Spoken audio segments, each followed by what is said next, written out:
Why does he have a period after every word?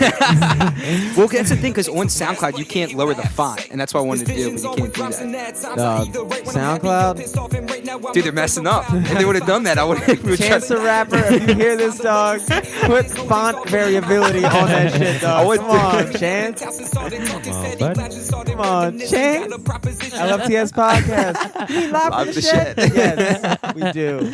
I think, once we move to our new studio in the shed, we just keep downgrading. Live from the shed. Yeah, I pay like $90 a month for the shed, dude. Live from the shed. I'm Jimmy Selesky. Merrick Glazer. Yo, tonight we have I don't know how to introduce you because I know you. First time caller, long time listener. Yeah, dude. Long time viewer. Tyler Cain, but is that how you go by, like, rap wise? No, I go by T.Cain. It's like T.Cain. Mm-hmm. T.Cain. Very similar. When I was trying to type your name to SoundCloud, I kept on. First of all, I told you I was listening to it in the shower. so I was like trying to type it in on my keyboard, but like there were like water droplets on it. So I would like press a number here and it'd be like raisinette fingers. I swear to God, yeah, I typed in every possible dude on SoundCloud before I got to all your of a sudden you dude. get some like heavy metal guy. You're like, oh, this dude said he was hip hop. Tyler Brain? Tyler Brain, dude. That's how I thought we had it on, dude. It's Tyler Brain. Damn, he must have changed the name since the last time we talked. Yeah, so yeah, T.Cain just like J. Cole. I'm just trying to figure. So how do I like? I met you. I want to say that I recall you being someone who was like favoriting and like reposting our shit from a bit ago. Mm-hmm. And I always remember like T.Cain, hell yeah. Hell yeah. But and then I met you at I guess the first time I met you was at the Auto Bar, right? Yeah, it was after the show when we were helping clean up and everything. Was that your first like show? Yeah, that was first time going to one or first time like performing? Well, definitely not your first time going to one. Yeah. That'd be weird. Hey man, this is my first show ever. This is amazing. I've never M-O-V. I can't believe this is happening the first time I'm going to the show. But that was like your first like that was my first time performing ever. How did Hell yeah. And was the first kind were you of there? yeah, I was there, I think. Dope. It was on June 15th. Yeah. It wasn't the Pools Out one or the School's Out. Not School's Out. They had Yeah, a that pool was day one too, right, or something, or no? I can't the remember pool what day the was last... earlier. The pool day was definitely because I didn't make it to that one. Was that the like one in, after like, the Glow EP release? And then I think there was one in between that. I think, yeah, that was the one. There were That's three, right. Yeah, that was the Saturday one. Because I remember I went to that. I remember actually going to that after I was at the Irish Bar Crawl in Canton. Oh, and me and my homies went to that. And then like, that was your right first afterwards. show?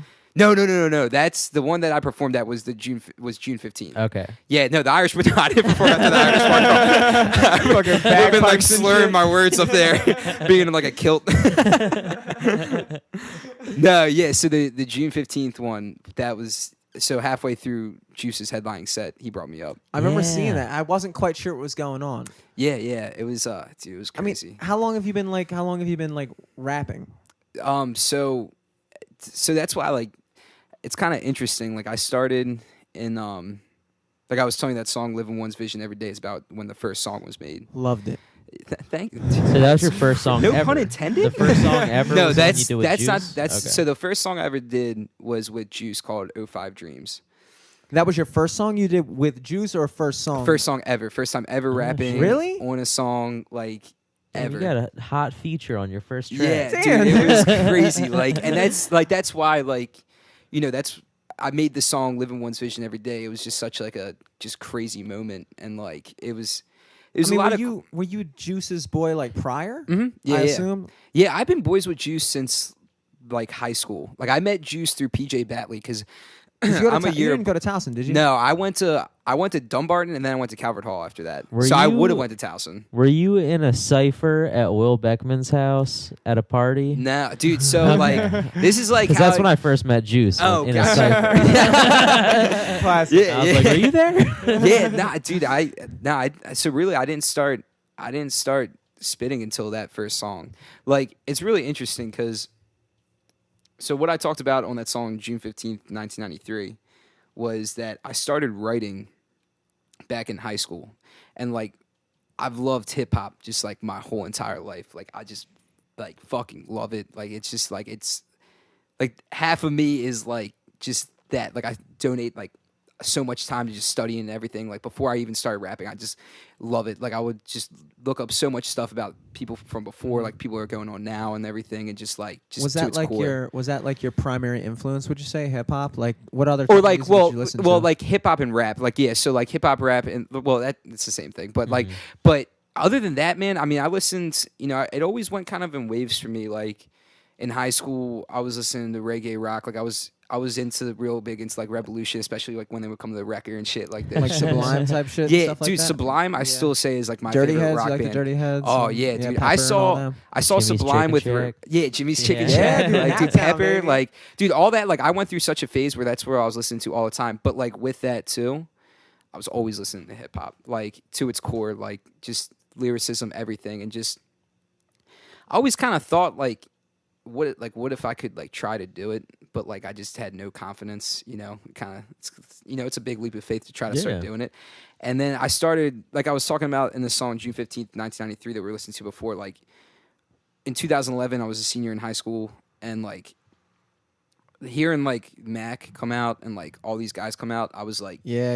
really yeah. inspired, like just because a dude's coming out, and like at that time, like, and there's this isn't like any hate or disrespect to it, because it's like, you know, everyone's rapping about their experiences, but at that time, you know, the hip hop that was huge that's like post DJ drama. You're like talking about it when you were in high school. yeah, like and in we're high like school. the same age. Exactly. Yeah. So I think you're what, a year older? than me? 92. You guys were 92. I was Yeah, born you're older than me. 92, and I graduated class of 2010. Yeah. What year were you? I was 11? 2011. Yep. Okay, that makes sense. Yeah, It adds A up. year. Exactly. 1 year. 1 year. It's Got them 365. man. Might be 364, but Got it? You need calculus help? I got but yeah, I mean, like, dude, like during that time, like, you know, that was a lot of it was like trap music and stuff like Yeah, that. Which I mean, man. I love all Yeah. that stuff, dude. Like that shit is hype as hell. Like I love all that stuff. But like that's like post like so right, you know, in the middle of that, that's like when Wiz and Mac came out, and like Mac's talking. He's got like songs called like Senior Skip Day, where his like flow's Yeah. incredible, like Kool-Aid and frozen pizza. I'm like, dude, I just went home and had Kool-Aid and frozen pizza. Like, you made a rap about it, like you know what I mean? Like, but that's what I'm saying. Like that's where I was like, dude, if this guy's making raps and he's just like he's, you know, relatable to the fact that he's just a senior in high school, just like talking about what he knows, like why can't I start doing that? So I started writing, and I didn't really tell like any of my friends about it. Like I didn't tell anybody like about it. Like I was super self-conscious about it and everything. And I wrote my first rap, my first 16 I wrote to Ransom by Drake and Lil Wayne. That was like my jam at that time. That's like when Drake, and that was another thing I talked about in June 15th, 1993. And then, dude, I just like started going. I know I keep going back to the birthday. No. It's funny because you say the whole date every time. Yeah. What's the name of the song, dude? Well, see, that's like a plug for the song. So it's like if you don't know what the song name is, it's like, Yeah. just like- plugging away. From here on out, you can just say 6:15, 15. I know what you're 93. talking about. I know what you're talking about. I promise.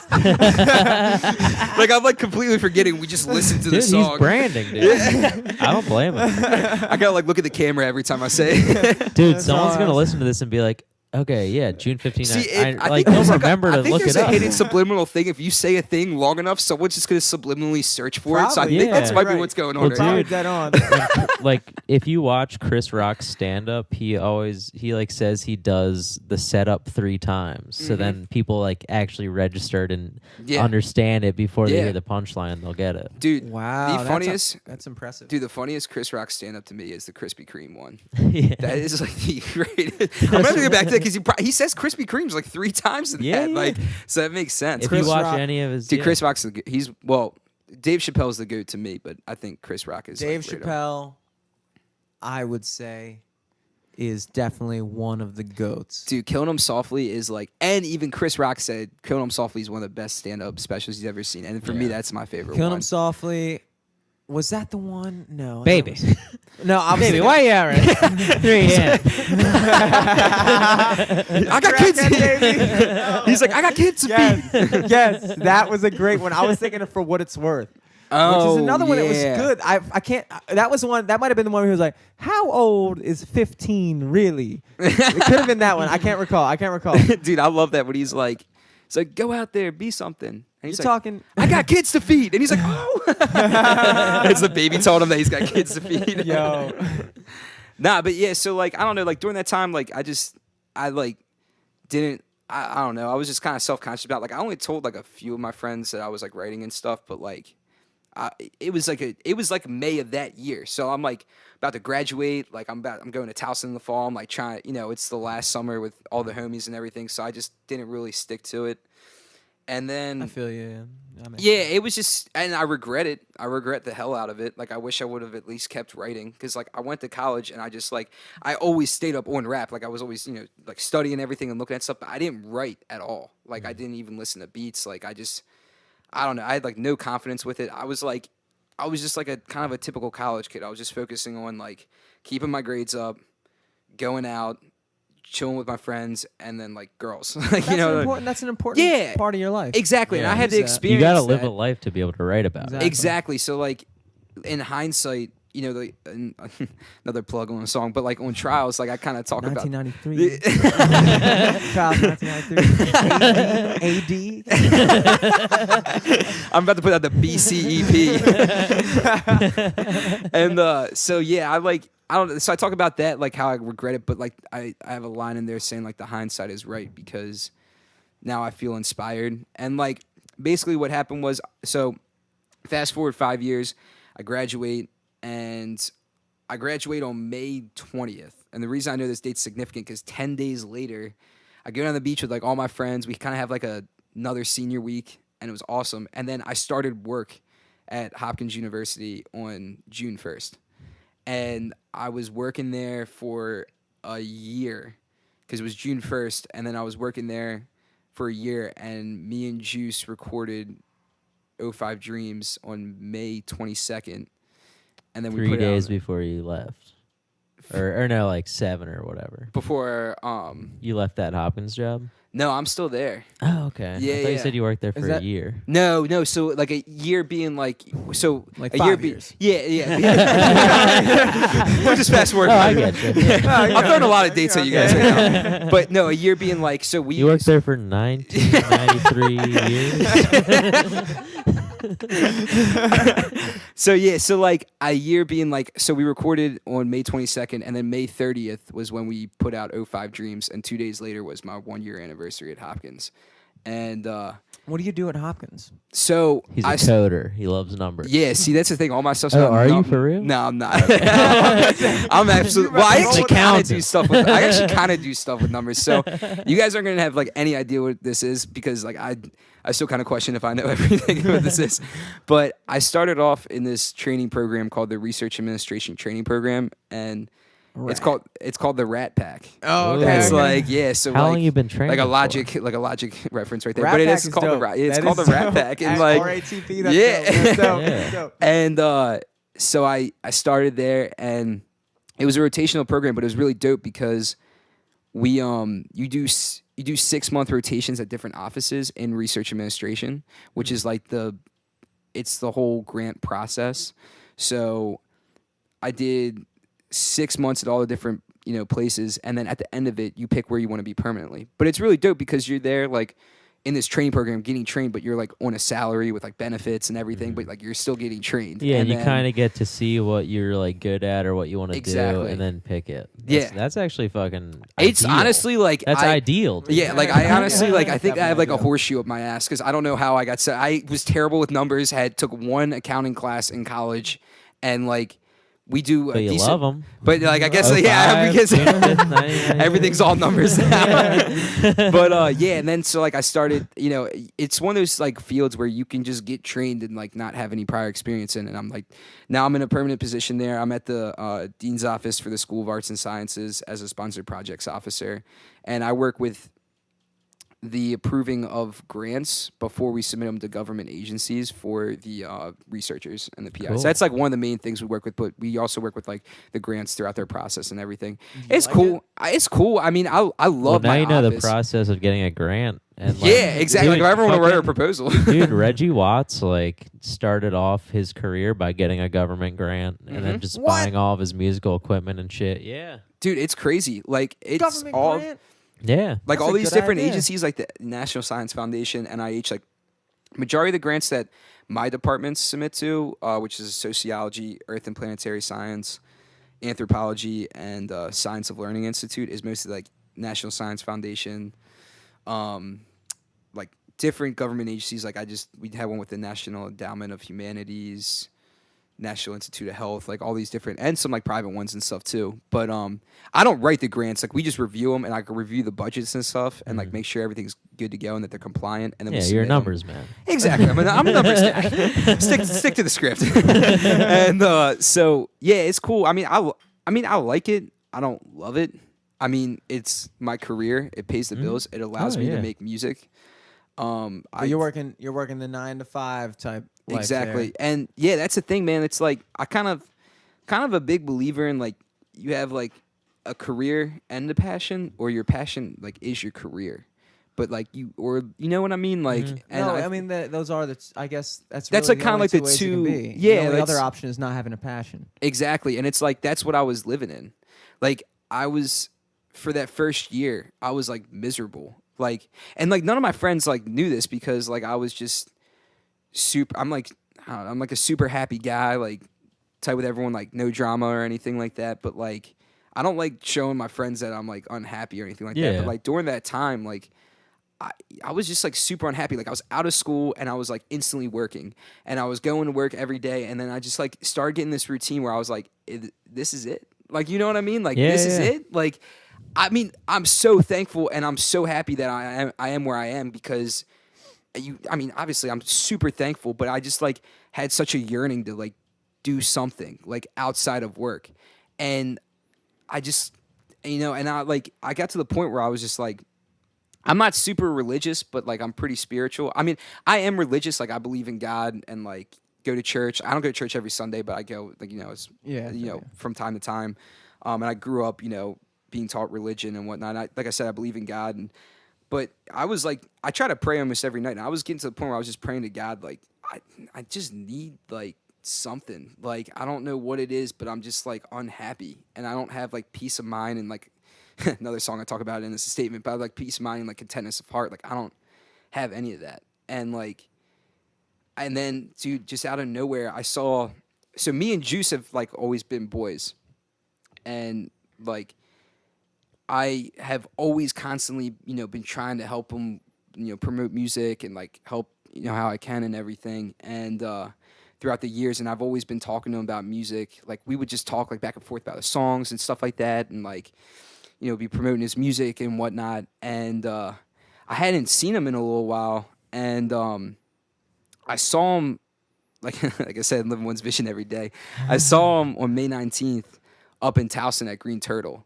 And it was a Thursday night, and Cool. I wasn't drinking or anything because I had to work the next day, but I was out there with all my homies that were the year below us at Towson, and I saw Juice, and we started talking for like an hour, and like just randomly, I don't know what made me even think of it. Like, I was like, dude, like, I just started telling about how I used to write back in high school and everything, and like, just like, dude, if I can come up with like something that's like not bad, like, would you be down to hop on a track? And he was just instantly like, absolutely, dude.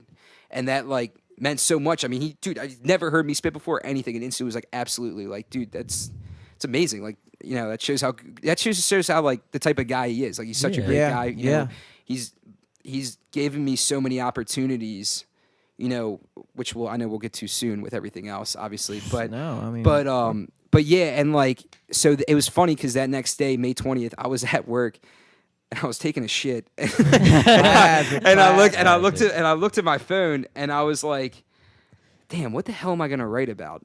And then so I was just like, And then I got a Snapchat. And it was Juice taking a shit. And it's as if we both were looking at the moon at the same time. yo, homie, stay positive, bro. and it was just like, I started thinking, like, what the hell am I gonna write about? And so then I just came up with this line where I was just like, love hip hop and that'll stay to the death of me. It started in 2005 when Game dropped the documentary. And because the Game is my favorite rapper of all time. And I'm not saying he's the best rapper of all time, but he's my favorite of all time because He's 2005 was when I was in 6th grade, 12 years old. I was really into hip hop before that, but like he was the one when I first heard the documentary because he was talking about so much historical like hip hop stuff on there that I was like, yo, this is huge, and that's what really got the ball like rolling even more. And like I don't even want to say the song title because I'm gonna get flack. Nah, but say that in shit, June dude. 15th, Say that and like shit. June 15th, I'd say like, and like 1993. 1993. Yeah. It was 1992. It was You a can different say song. the whole. You can say the whole name. But yeah, so like that's why I say like 05 hits and the journey shifts. You know, up in my cousin's basement. They both throws on the games documentary. It changed up my reality, and that's where I say like from that night in January, I wanted to be a rapper. Like I wanted to be a rapper, and I took the leap like it was February. I kind of like fucked it up, I think. But like, Hey, yeah, basically, I get the reference. yeah, you know what I'm saying. But like, so. but yeah, no, so like, yeah, that was at the point where I like just went off like studying everything because that's 6th grade was like. This is like 12 years old at that point, and like you're just, and I was like sneaking it, like I was like kind of sneaking it because it had curse words and stuff, so I couldn't listen. I would have to like I would get the edited version, and me and my mom would like bump it in the car, like the edited version. Like my mom like was always cool. I was always burning CDs, and me and my mom would bump it, and then I got to the point where I like steadily started rolling on like putting in like the ones that weren't edited, and my mom was like cool with it until like they started saying the F word, and she was like, because I was like young, you know what I mean, like to the point where like. When I started like doing like the version that had like curse words in it was like when I was like a freshman in high school, and she was cool with it. And, like when they started saying the F word too much, that's when she didn't want to listen to it. But other than that, she was like cool with it. So we would like I wasn't driving at that point, but I would like bump it in the car. Wait, where'd you say you went to Loyola? No, I went to Calvert Hall. Calvert Hall. Yeah, yep. Ooh. Hallman. Dude. Yep. Dude, I got a random Facebook message in high school one time from some girl I wasn't friends with, and she was like, "Do you go to Calvert Hall?" And I was like, "Nah." And then she just never responded. It's like, what the heck? Do you want me to say yes? Nah, She dude. did. I She wanted think, to say dude, yes. Towson High girls just wanted to bang Calvert Hall dudes. I don't know what it was. You ever I had bang no any idea Towson what High it girls? I don't Dude. want your job to hear about this. Yeah, well, dude, the thing is I was so tight with everybody so I went to Lutherville, like elementary, and then I was one of the few that went to Dumbarton. But it was dope because Dude, Did you know Dumbarton. Scott Albrecht at Ooh. Lutherville Elementary, or did Scott go to Cockeysville? see, dude, I don't think I thought I heard his name before, but I heard his name because like I know he does He like does he's done Juice's videos videos. and Yeah, stuff, yeah, and I yeah. like. I remember the one time Juice like, have you like when he was like Scott Albrecht is doing one of those videos. And he was like, "Do you know who that is?" And I was like, "Dude, that name sounds so familiar, but I don't know if I've met him before. But like, it just sounded familiar. So Yeah. maybe I had over the years. Well, if you went to Dumbarton, Yeah, we might have seen each other. I'm sure we Dude, probably did. we all dude. went to the same Dunbar. school. I know, like, dude, I'm like the stairwell? Towson bred, like, Yeah, dude. yeah, and like that was the thing, man. Like, so I became tight with like all the people who went to Lutherville, like, all the girls and guys like in my grade that wound up going to Towson, and then like. I went to Dumbarton, and like my crew was like me, like Scotty McCall, Josh Marshall, like Alec Moss, AJ Schilling, AJ Valletta, like all Does of us. Scotty and, like, McCall have an older brother? Yeah, Todd McCall. Mhm. And then my brother Very handsome guy. I'm just saying he's a very handsome guy. Todd McCall, you're a handsome dude. Yeah. No homo. But seriously. Yeah, and then so like and then I went to Calvert Hall after that, and a few of us went there, and I wound up staying there and became boys with like all my friends from Calvert Hall.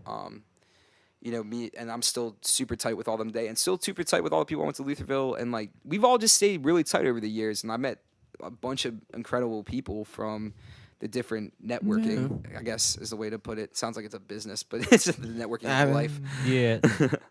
Networking is like a really shitty word. I hate the it word. has like negative It just sounds like connotations so. almost. It sounds like so corporate. Like it's but like also like it's like doing we this have to talk. podcast. It's like we This have- podcast is basically networking. Yeah. You know what I Yeah, mean? But I yeah. fucking hate that word. No, for sure. I refrained from saying it because I was like, Eric's right. This is a shitty word. It kind of is, man. Like Dude, it just it just sounds like sounds so so like corporate. stiff. Yeah, it is very. It It sounds like corporate. a Sounds like- suit and tie. It sounds like you're just Like, making so a- what do you do? I don't like that kind of people, man. It sounds like you're just making a LinkedIn account. Yes. Like, Yes. What kind Yeah. of stock paper is your business Oh, card? dude. LinkedIn. Anything that's less than something. cardboard. Huh? yeah, exactly. Follow LFTS podcast on everything but LinkedIn. Are you kidding me? Never will I make a LinkedIn account. Yeah, dude. So yeah, Dude, like I have a LinkedIn, but all I do is just like shit talk through on like their chat service with my one friend. Other people on like that. What do you have, a LinkedIn account or something, pussy? Like, so do you. Dude, we're talking over to make LinkedIn. fun of you, pussy. This is the weirdest shit talking session Not I've ever been in. hiring this guy. You're a pussy if you don't hire me, bitch. Room. Pussy. But yeah, I know where you work, dog. I know where you work. that's just hilarious. Man, that's The headphones, dude. going Oh, out God, again. And we're back. We're back. Yeah, no, that's a trip. But nah, man, yeah. So like, I'm amazed that you know what we were talking about just now. what, the LinkedIn? Oh, were you about to say something about LinkedIn? Oh no, I was just, thought you were I about was to take cracking it up at what Eric was saying. Oh, dude, I thought you were about to bring it back to what we were just talking about, which is now what I realize what I should have done. Oh shoot, dude! I like kind of forget I was the like, I'm microphone's amazed that you're about to do this thing that I don't know how to do right now. Just wishful thinking. Damn, my bad. Like, I just, No, it's great. 'Cause I have no So wait, what's today's date? what significant happened? July 27th. Is that going to be a new track coming out? I mean, it might. Honestly, I wouldn't be surprised if there's a track about when I came over here. You boys had me laughing. July 27th. Yeah, I 2017. 2017. Well, we gotta record it in the shed if we're gonna put it down. Hop We in gotta we'll hop in the booth after this. yeah, dude, seriously. absolutely. I'm good, man. Thank you, Got though. one. I appreciate it. All right. Nah, I'm gonna take a pass of this. I'm gonna see But what no, I got here. we're gonna be able to bring this back. We'll rein in the horses. We'll figure it out. I'm gonna. We were last that I recall before I lost complete track of all my thoughts was we were talking about. We were talking about juice hopping on your first track and kind of how much. Ooh, that's way back. And That's Well, yeah, that's way back. But that's back. no, but like just to clarify, kinda- it was that kinda the was end of Juice's that. track. Yeah, that was Juice's track. That wasn't mine. Oh shit! Okay. That was Juice's track. I was featured on it. Yeah. Oh, that's so even Juice fucking actually. doper. Okay, because that's yeah, exactly. That's way, big time, that's yeah. way Dude, see, more of that's a difference. so that's a thing. So you know when. So like I said, so May 9th, like it's gotta get the chronological dates, but so May 19th, yeah, like I said, I was taking a shit. I think it was when we were back when I was taking a shit, and I almost started like like, you're autistic or something. It's like, he just has calendars plastered all over his room. so on May 19th, I was Red taking a shit. I recall the exact stall. It was middle stall.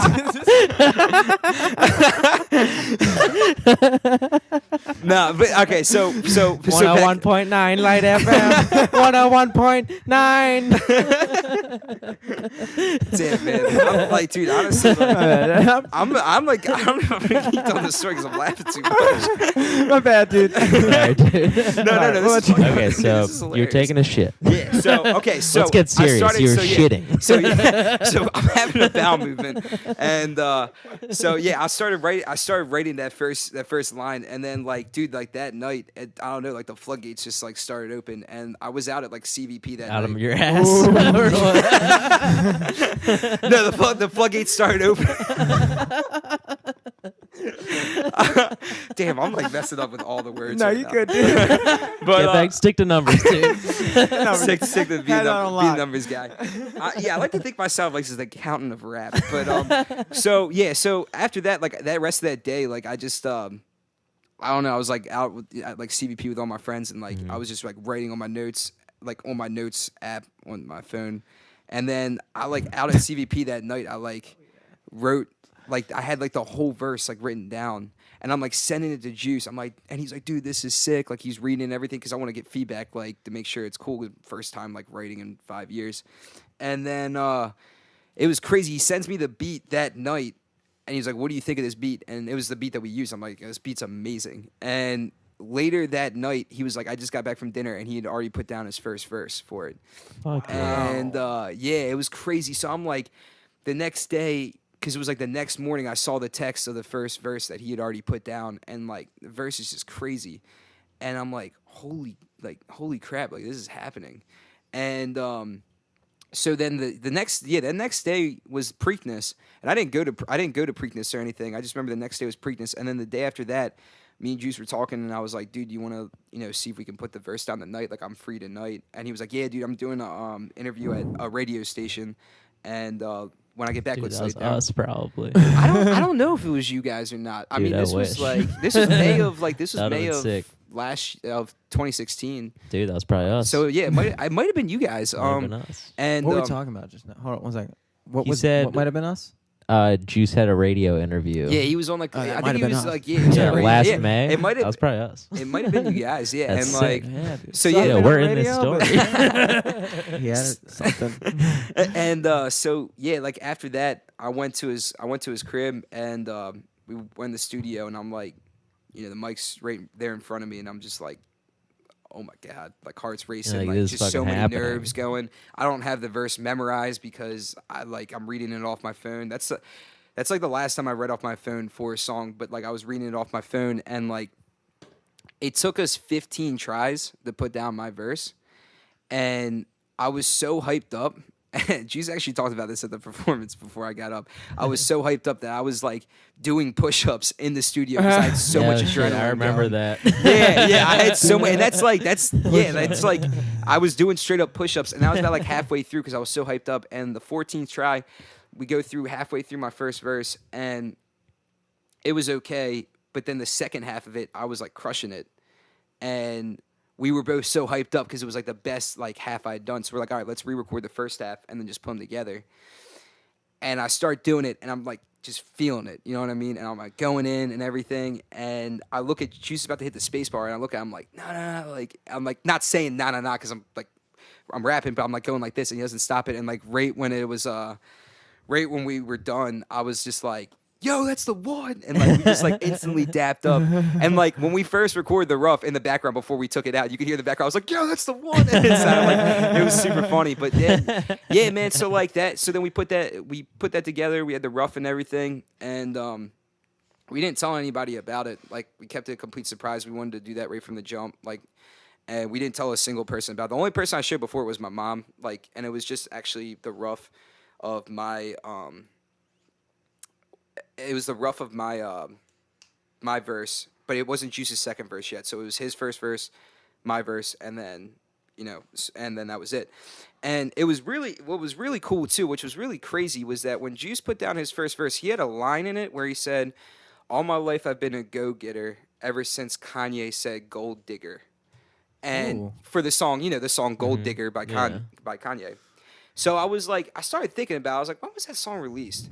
And we had never was talked middle about like school. we had never talked about like the name of the song or anything Gold like Digger. that. That was one of the early. Dude, I heard that Early shit Kanye, in right? gym Early- in fucking Early middle Kanye. school. Fire bar from Juice. And guess what year that song was released? And 05. 05. Hey. So Wow. Yeah, and we had never talked about the concept or like anything. Like we didn't even have. And then so that day in the studio, I like brought that up and we started talking about. I was like, and we just both came to like, what if we call this 05 Dreams? And then that's where the chorus, and like right after we said it, Juice was like, stop running on the mic, and he was like, living these 05 dreams. And we were like, yeah, this shit is hype. Like, and yeah, so then we sent it over to Luke White.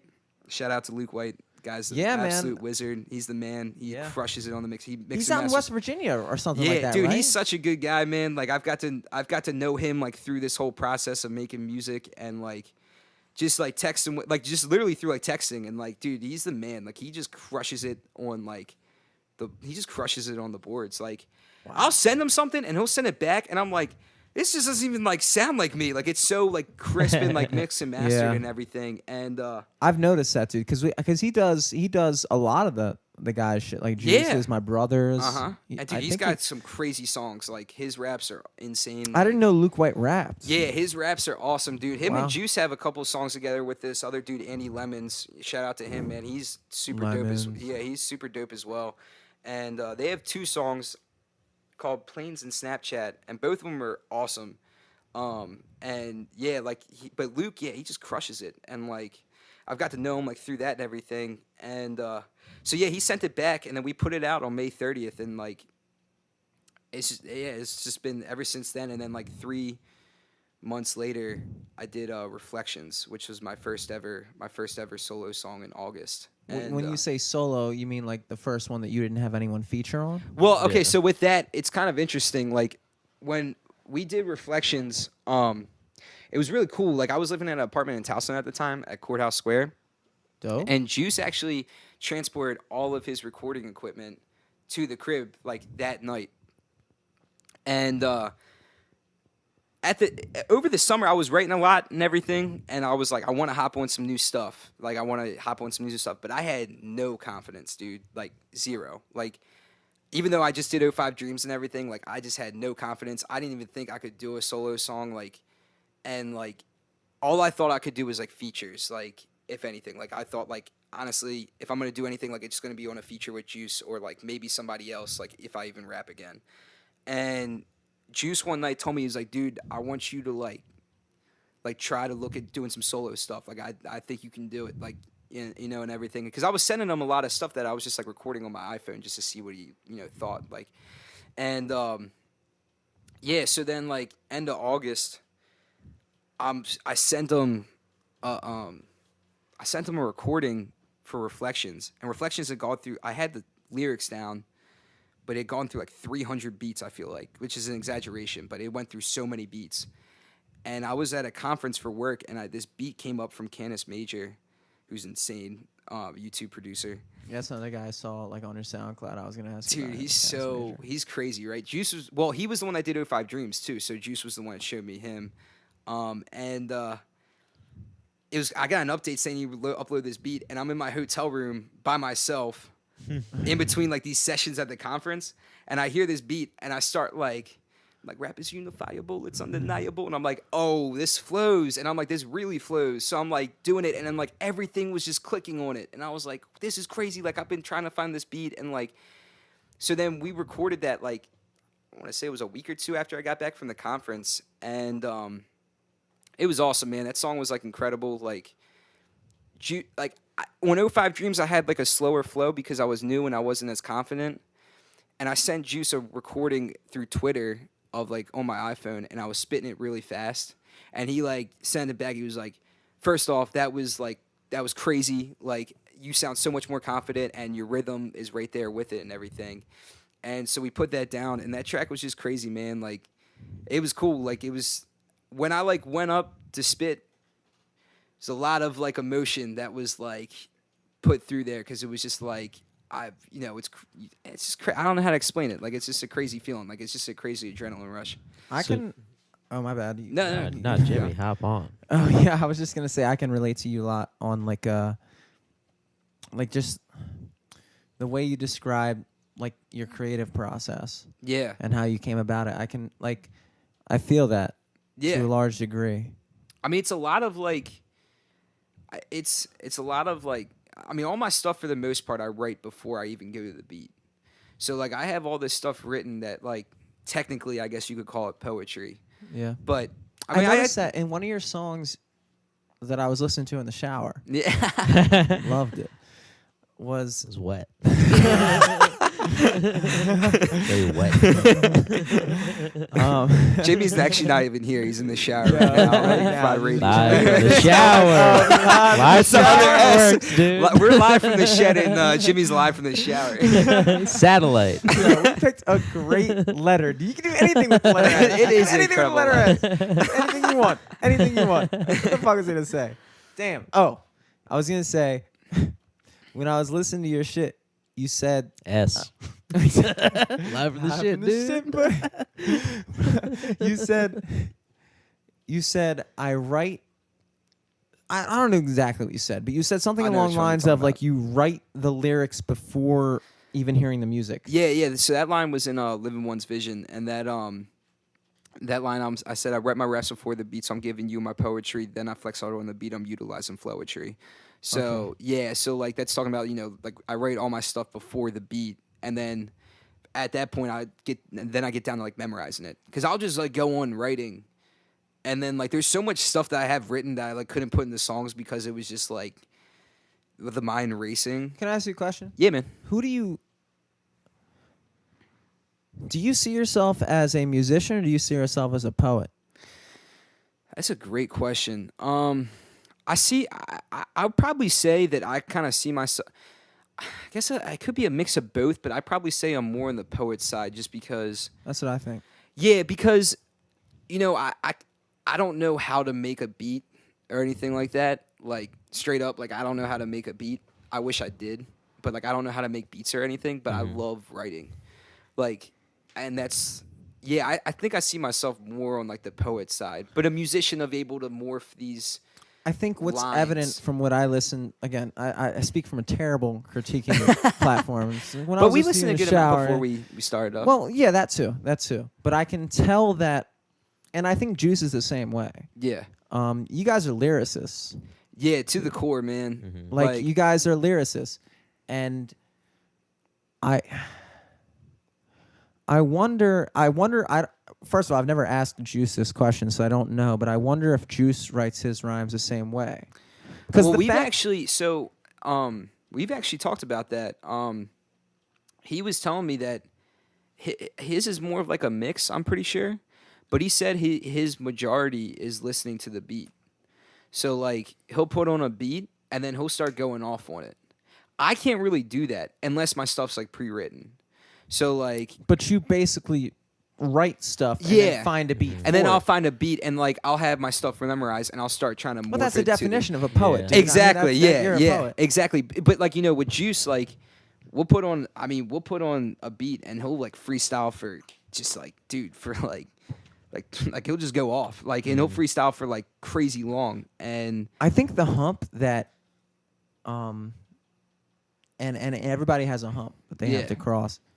I think the hump for you guys is, you guys have, like I said, very good lyrics. thanks, man. But then you're kind of going about this process where you find a beat that best suits the lyrics you already wrote. Yeah. Yeah. 100%. And I feel like when you're trying to convey like an entire musical experience, it's best to, well, I speak from no point of authority, but my opinion would be that like the development process has to kind of be like hand in hand. Yeah, no, 100%. Like I was actually working on a song right before I came here, like the last verse of a song, that I'm gonna put down soon. But like this has been a really interesting process for me because I really started off each verse with like stuff that I had written before and then like a little bit of other stuff that I had written and started morphing it, and then it got to the point where like I was doing that, and then I started going off the beaten path where I started thinking of lyrics while I had already had a starting point. I could never have done that back last year. You know what I mean? So I think it's kind of like Yeah, the it's just growth. something that you're gonna grow Yeah, into. exactly. Yeah. Because I'm getting more confident and stuff with it, and like I'm going off the path of just like staying in the safe zone of like what I have written down, and now it's like okay, it gives me a good starting point. Then I start thinking of stuff after that, and I'm like, okay, this fits.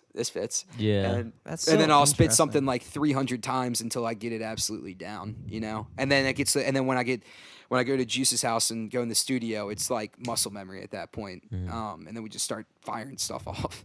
And but yeah, no, it's really cool. I mean, yeah, I'd say I know Juice, like he writes and stuff, but I know he's really good at like throwing on a beat and just start spitting off that, which is like crazy because I can't really do that. Like I might be able to think of a bar or two, and then It's almost like two different skills. well, you know, a lot of Yeah. rappers, you It's know, like I thought left I was side and weird. right side of brain. I thought I was Yeah. weird. I think so too. I thought I was weird when I first started rapping. I was like, dude, because you hear about people like Wayne and like you hear about all these other people that go in the Dude, Jay booth Z writes everything in his head. in his head, and like Yeah. Kendrick says that he does a mix. But Jay-Z, yeah, I mean like public service announcement, one of like my favorite Jay-Z songs. He did that. Just Blaze was talking about that. He did allow me to reintroduce myself. My name is Hove. Went out, did a media interview, and then came back and rapped the rest of it. Like, what? Like, that's crazy. He didn't write anything of that down. Like, he thought of all that stuff while he was out there and on the cusp, too, when he went back in to record.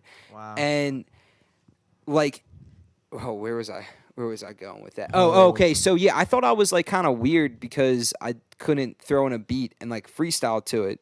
Like, freestyle. freestyling is kind of interesting. Like freestyle meaning like I'm talking about the freestyle where you throw in a beat and you're coming up with everything off the dome. Not freestyle where a lot of rappers just freestyle where rap. stuff's pre-written. Yeah, It but- morphs the and, beat, which is a skill in itself. Which both, well, first off, if you can rap, But also, like when you're making a song, like freestyling is also just kind of vibing out to it and just like kind of Exactly. piecing words together until Yeah. something kind of forms. And then you're like, oh shit, that's dope. What can I work off of that? exactly. Yep. That's what I was saying. I guess that's exactly what I was saying. It's like that process kind of goes. The best way is it's got to go hand in hand. So like you're Yeah. meshing, because Yeah. like I'll say when I like hear so if I like hear like a tune in my head, right, Yeah. and I'll just like in my mind I'll be like picturing like how the vocals would go, Yeah. but it's not like I don't know the words to it. But it's like weird because I know the You vibe just hear to it. like the heart, like Yeah. the melody. I just hear like ba, ba, ba, ba, da, ba, da, no. And Yeah. then it's like certain stuff starts to like da, ba, sip in the morning. That's how I Yeah. hear it. And then you start to find out like words that mesh with those Exactly. words, Yeah, but at yeah. the same time try The to flow. convey your message. Right, So it's right. like I could never have written the lyrics prior to writing the song. Exactly. But at the same time, I could never have written the song prior to writing the lyrics. It's like a weird, like it's a developmental process. You're almost finding out what you're talking about Yeah. by listening to your own song. 100%, dude. I mean, like, it's kind of funny. Like, I'll be at work and I have like an office like within the office, so a lot of people walk by, and like my monitor's here, so no one can see like what I'm looking at on the monitor, and like I kind of set my phone up where I just like listen to stuff, like I listen to beats during the day or like music, interviews, like whatever, while I'm like doing work and everything. And like I'll like catch myself like starting to kind of spit to myself in my desk, like trying to form a song, but I have to like catch myself and like cover my mouth because I'm like people think I'm probably talking to myself right now. Oh, But yeah. it's like, but Oh, I'm yeah. doing it without saying it completely out loud because I'm trying to see if it morphs. And then once I go out to my car to go home later, I'll throw the beat on and try to morph it the whole entire time I'm going home because I'm yelling, which I probably look like a crazy person because I'm spitting in my car by myself and on my way through Baltimore City back to Fed Hill to go home. It is weird that that's weird looking to people. I know, it's what like, you're dude, saying. I know, it's what funny you're because at the saying. time I'm in the zone. I don't know what's going on, like, Oh, yeah. around me. Like, I'm obviously aware of what's going on the road, but like, people probably looking over and see this kid, like, veins bulging, trying to morph a song, and they're probably thinking, is he just yelling? Like, what the hell happened to that kid during the workday? Like, No.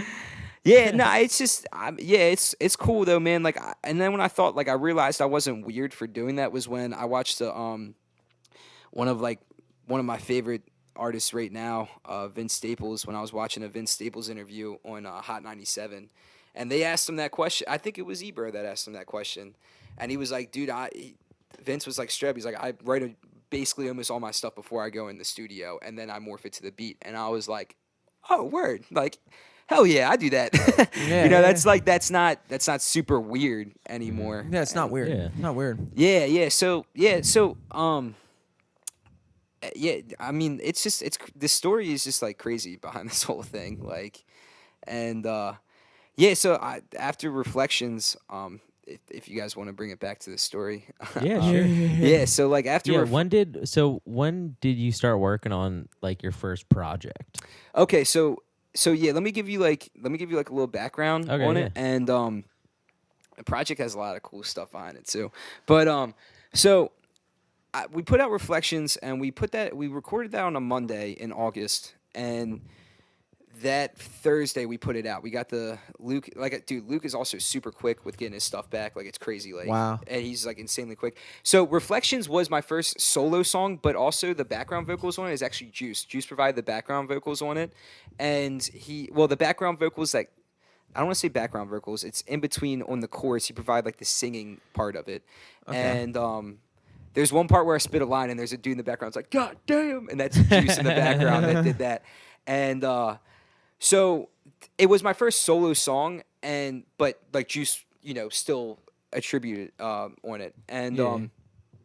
so we put that on that Thursday. And dude, the reception on that was crazy because that was my first song putting up on SoundCloud. I was like promoting the heck out of it on Instagram, like putting up a picture of me recording like back at it. It was like getting a good amount of traffic, and then I put up about like 05 Dreams and like how this is my first song since then. I'm putting it out this week. And then I put up Reflections, and dude, I was playing my cousin's softball tournament up at Sykesville at the time, so I went up there and I put my phone away. I was like, I'm so hyped this thing is out, but like I got this long ride. I kind of want to wait to see like what see if I get some traffic on it and whatnot. See what notifications pop in. Right, and let them stack up for the whole ride. Right. Open that fucking big ass notification. And so yeah, and then like I went and did the game, still didn't look at my phone. Get back, look at my phone, and like I said, it's my first song on SoundCloud, and it had like I think it had like 300 plays. Damn. And I was there like, you go. what the like, dude, that's crazy. And like the reception, like I was getting texts from people, and like just the Instagram of like the picture of the cover art got like a lot of love and everything. And I was like, damn, this is crazy. And so it was That's cool. dope, though. Yeah, man, it was really cool. And like the next day we went out, like me, my roommates, who were also like some of my best friends, and Juice went out with a whole bunch of people from Towson to Green Turtle. It's kind of like we went out that night and also to like kind of celebrate the song and like just to go out and like just have a great time and everything. And then the next day, Juice brought all of his recording stuff over. We set it up the first time we recorded, we set it up in my roommate's room, and then we set it up in my room. And we had like Mike Tyson videos going, like Baltimore Ravens highlights, like all this stuff going. And we put down the statement on that. Yeah, like Ray Lewis hyping you up. Dude, we had Tyson videos going. I'm looking over like Tyson's like knocking out Holyfield. Not knocking out Holyfield. Tyson's like going bar to bar. Biting his ear off. Yeah, though. He's yeah, definitely exactly. biting his ear off. Tyson and Holyfield fights are just going on. Like Iron Mike's going after people and like The original Ric Flair. yeah. Yeah, he's getting 3 a 30 claps. for 30. Yeah, I saw that. Shit. That's dope. I can't wait for that, so man. excited. But yes, No. so yeah, we put That's that down dope. on that Friday, and then that next week I put out the statement, and that got a lot of love and everything, and that was like kind of back to back. And yeah, and then after that, in October, I told Juice, I was like, dude, I'm writing a song about when we made 05 Dreams, and he was like, yo, I'm all about that. That'd be sweet. Mm-hmm. And so yeah, that became Living One's Vision Every Day. In October, I put that out, and it's really interesting with that song too, because like that was the first song where like I kind of felt like I was always kind of telling stories in the first two, in all 3 of the songs before, but that was like the one where I really felt like I embraced the storytelling Yeah. role. Dude, and then on that song too, I definitely could tell the morphing happened, because like I feel like in like the first song we listened to, you said it was one of your older ones, and I was like, I feel like it's like still a little too fast to the beat, but then Exactly. like getting into that project, you get like you like tone yourself down a little bit, you kind of get a little bit more like have a little bit more brevity and like Exactly. yeah, dude, and yeah, the LOVE. Yeah. I'm never gonna let you down. I'm never letting you live on that one, but it's a dope song. Yeah. I was thinking It's the same fucking. thing. It's like such a sick song. And that song's all about, as I tie it up at the end, just saying, I love you, hip hop. You've done so much for me. This Can I vision's just give now you reality. just a word of like what okay, so earlier I said I instinctually or instinctively, I don't remember what word I used, instinctively skipped your EP Yeah. and went to your first track. Yeah, which I think was My Way? Or no, it was your Statement. first track yeah. was the one we were talking about. Yeah, your yeah. First I need release. to switch that. That's what I was gonna say. Yeah, you gotta take that off the I spotlight. don't know why, dude. like, Yeah, I don't take know. that out of the Dude, spotlight. I think I put the like literally I used the spotlight to put like every single one of my songs in there, because I only have Yeah. I only have 7 tracks right there. Yeah, Besides yeah, I know, 05 I feel you, Dreams, yeah. like, which is that was only the feature on Juice's song. Like, I only have 7 songs out there right now, and so like I like utilize the spotlight to be like, all right, I got 5 tracks on the EP. I'm gonna put like 2 of like my favorite songs that have gotten like the most traffic on the EP on there, and I got to put the statement on there, and then I have all my songs up on the spotlight. Yeah, exactly. But no, Exactly. you're Like, right, fuck. man. Like, because I didn't even think about that. Like, and But it's good. It's good to like just take that in as part of the whole thing, because it's hard. Yeah. I don't know. It's hard to like. It's hard to like kind of see you as an artist from the eyes of another person. Exactly. And I really hope that what people listen to the first time is the project. Mhm. Like, it's interesting because But you have Yeah. to find a way to Yeah. make them listen to it first. Exactly. And also, Jimmy is probably like one of the only people that did skip it. Well, dude, I mean, I don't know. You might have pressed on it, but like you had like probably a wet mark on your phone from being in the shower. That, like, Yeah, dude, it registered like 3 inches below where you. Look, I can't speak to the rest, but I do. I don't know. It's just weird. I don't know. Like SoundCloud, like every social media platform has like its own thing. yeah. And I'm just speaking for me. So I don't know what other people do when they navigate SoundCloud. But Yeah. when I'm navigating SoundCloud, if No, I see that a makes big ass sense, man. playlist, Yeah. I'd rather just click on a track. No, I don't blame you, dude, because like I mean, it makes sense because you're gonna think like, oh, these are like the singles. Even Now, though, are all 5 tracks on that playlist not listed as individual tracks on your profile? they are, but it's so like on my profile, I like repost like a lot of people's stuff, so you kind of have to like go down to like find them. Dude, I feel like you should just take your. How many songs are on the EP? 5. 5. Yeah. Take your I think 5 you can songs. put 5 in the spotlight. Yeah, I should. Yes. You know, you're right, dude. I should do that. Like, I really should because EP is a commitment, dude. It if is. I'm just a casual Yeah. listener, it's like that's such a good idea. it's like what? Yeah. I don't want to do that. Exactly. No, it is. And like that's the thing, like you're so right because I really should do that because if I do that, they're gonna go to the next song and they're gonna be listening to the EP without even realizing they're Exactly. listening to the It's EP. gonna Yeah. be. It's And they the- might be like, "Wow, this is you actually in know? chronological order." Like, Yeah. and I've been checking. No, yeah, exactly. But like, yeah, like so like talking about the EP and everything, like we put out "Living One's Vision" every day, and like when I first put that out, man, like I didn't even have the thought of the EP, like Trials and Tribulations, like wasn't even a thing, like, and so Trials and Tribulations, the 5 songs, all revolve around a poem I wrote.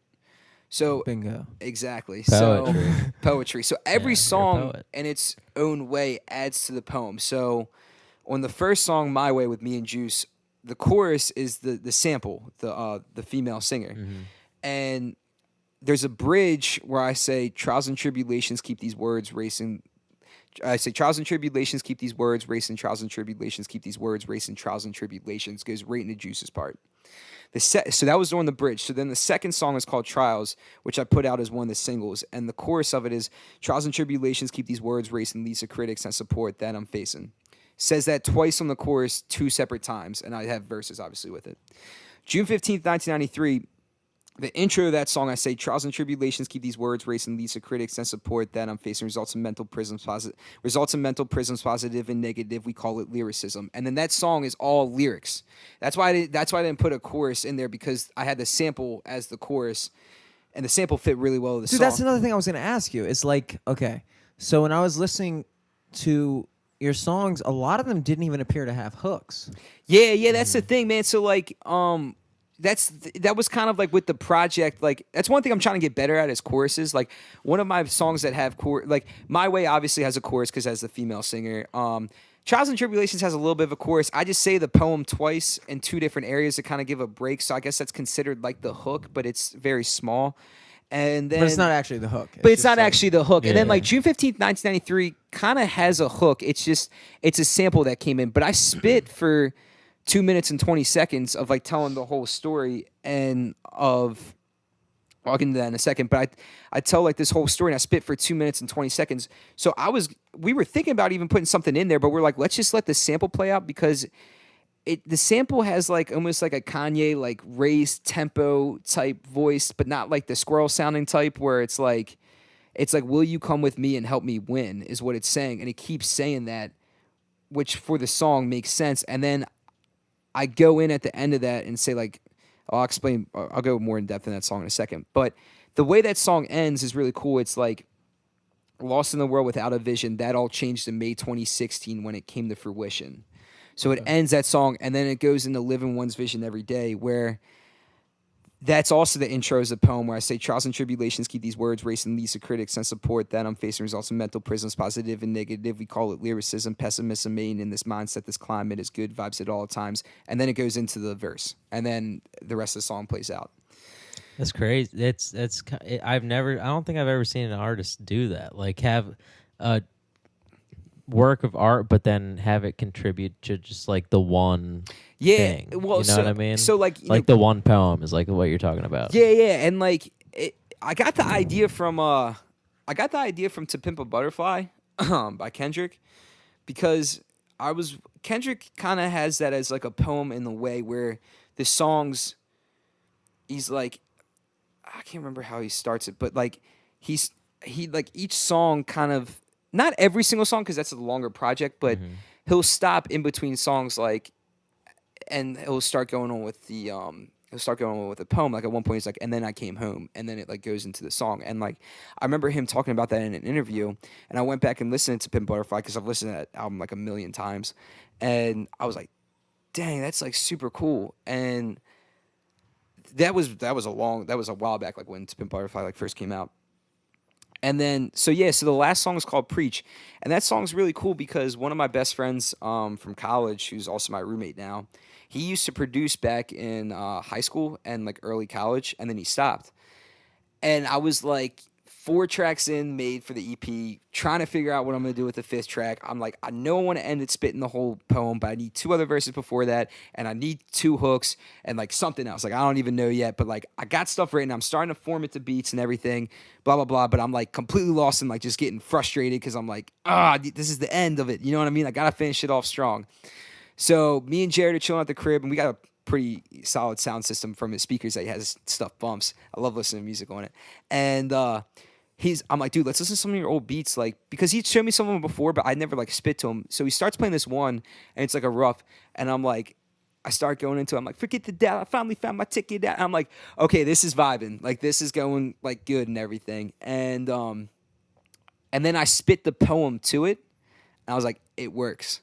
Like we instantly knew it worked. And that was really cool because then at that point we're like, it was a rough. So we're like, he worked on the beat while I was there like working on it with him. And like we put the samples in there, like this is where we want this is where we want that. Like I think that's kind of what Jimmy was talking about earlier. Exactly. Just, like, and that kind was of like the 2 creative processes at the same time. Right, exactly. And like that was like so much fun. Like it was like we put it together, and then once the beat was like completely made and finalized, like we were at the crib and I was like spitting the whole thing, and we were just getting so hyped. We're like, dude, this is nuts. And that was another thing. We didn't tell anybody about that besides Juice, obviously, because we recorded there. And yeah, he was there. And yeah, he was there. And it was his equipment. And Juice's sister Hannah. and it was, yeah, exactly. And Juice's sister Hannah was there too. Shout out to HB. She's the homie. And so we didn't tell anybody about that too. So people were all like really surprised by that, about, you know, and that's so yeah, at the end of that song I rapped the whole poem and I said like, trials and tribulations keep these words racing, leads to critics and support that I'm facing results in mental prisons, positive and negative. We call it lyricism, pessimism, main in this mindset. This climate is good, vibes at all times. Negativities cause false realities and fallacies, which lead to mental tragedies. Most people's realities are through the social media lens, but mine's through paper and pens. I made amends with myself so I could achieve this peaceful mental health. And then at the end, we put in like this cool like beat chop up, and I was like, yeah, that's where the poem ends. And then like that's how the project like lays out. Yeah, so that's the whole project right there, like in a nutshell. But with the poem being as it is, that's an interesting way to go about. I mean, like, I mean that it's Thanks, an interesting way to go about a project, because I feel like that's kind of been lost. But then I say that, but at the same time, it's like the concept album, but like I don't know. I just like viewing it through the lens of you being, you know, like you considering it, you know, like being a poet, you know, instead of like it being a concept album of like, I don't know. No, 100%. So you understand what I'm saying? No, 100%. Like, you know, like I said, that whole, it's crazy because Trials and Tribulations, like, that was just a rhyme that I wrote. Like, that was like a poem that I had written, but like, when I put out Living One's Vision Every Day the first time, we had a completely different intro to it. It was me talking to Juice. Like, it was me talking to Juice saying, like, all right, now I'm about to spit this. I said, like, a joke, and then I was like, all right, now I'm about to spit this story. And then I went into, like, the story of everything. And then when I after that, I was writing and everything, and Trials and Tribulations really started off as just a song, and I was, like, going to use that in the song. And then when I was trying to find beats for it and everything, I was like, all right, this is sick. And then I heard the MKSB beat, the My Way, which became My Way. And I was like, dude, I want to, like, this is crazy. And I just remember one day at work, I spit the verse that I had to it, like, under my breath, obviously. Yeah, at your desk. At my desk, like, under my breath. Going on. Yeah. Just vibing. Like, everyone's like, dude, is he okay there? Like, Christ. Why does he keep mumbling numbers? Why does he keep mumbling numbers? Like, dude, he's getting really know into what date it is. He's getting really into these research grants right now. And that break, that bridge, I said to I don't know why, but I was just like, trials and tribulations, keep these words racing. I repeated, and I was like, yo, that would sound dope. And then like there, it like hit, and I was like, yo, like all of a sudden, like the whole thing of like thinking that To Pimp a Butterfly thing was dope, and like I went back and looked at the poem, I was like, hold on a second, this kind of like defines like everything that I've been going through since like getting into hip hop and like rap, and like this is crazy, like because I wrote that last summer, and it's just like I wrote it last summer and everything, and just the lyrics were just like, I don't know how to explain it. Like everything I write is like kind of like how I'm feeling at the time, you know what I mean? And like that, it just was like, this is perfect. Like I wrote this when I first started doing it. Why not do it on with the problem with that is you kind of got to get it out until you stop feeling that way. Exactly. Yeah, and I kept feeling like just ready to put it all out there. And this is even I don't want to forget about this. I put out the EP on May 30th of 2016, the 1 year anniversary of when we put out '05 Dreams. Yeah. So that was really cool, like putting it out there at the same time. But yeah, so like I said, man, Trials and Tribulations started off as just a song, and then me, Juice, your brother, and a whole bunch of other homies were up in DC for the Black Bear show on Juice's birthday.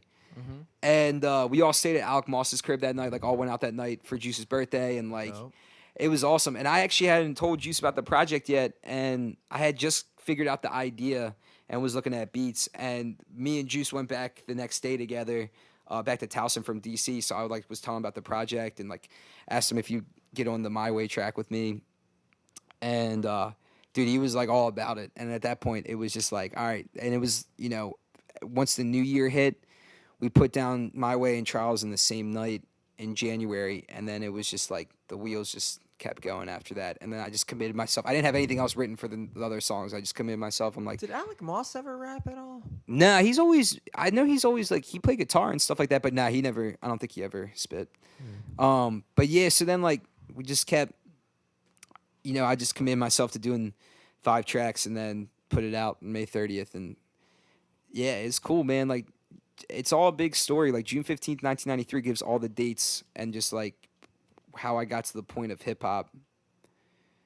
And I talk about how I stopped writing for 5 years and like all that. You stopped writing for 5 years? Yeah. So like in high school, like when I started writing in 2011. About high school, but you didn't. I didn't write in that time. 18 to 23 or 18 to 23, I didn't write.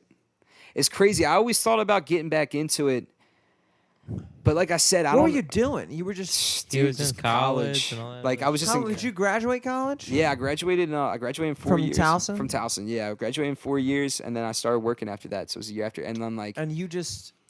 Yeah, and it's crazy. Like I always thought thought about getting back into it. I really remember. Well, you did. You got. Well, yeah. Well, like in that 5 years, man. And now I'm here. And but in that time, I don't know. Like in that time, like I really kind of I had this feeling. I remember back in like 2012 and like 2013 of like maybe could I write again after I heard Good Kid, Mad City, and that's when I was like, dude, this is like the greatest album I've ever heard. Besides, what were you doing? During those years, dude, like just being in college, like I said, just focusing on for 4 straight years. You were just being in college. Yeah, and that's the thing. That's what I'm saying, man. Like I was so focused on like just getting the job after college and like all that, like getting like that was like my goal. So this is something that you just recently like. Yeah, this is like I said, man. I was, when we put down '05 Dreams, that was my first verse I had written in 5 years.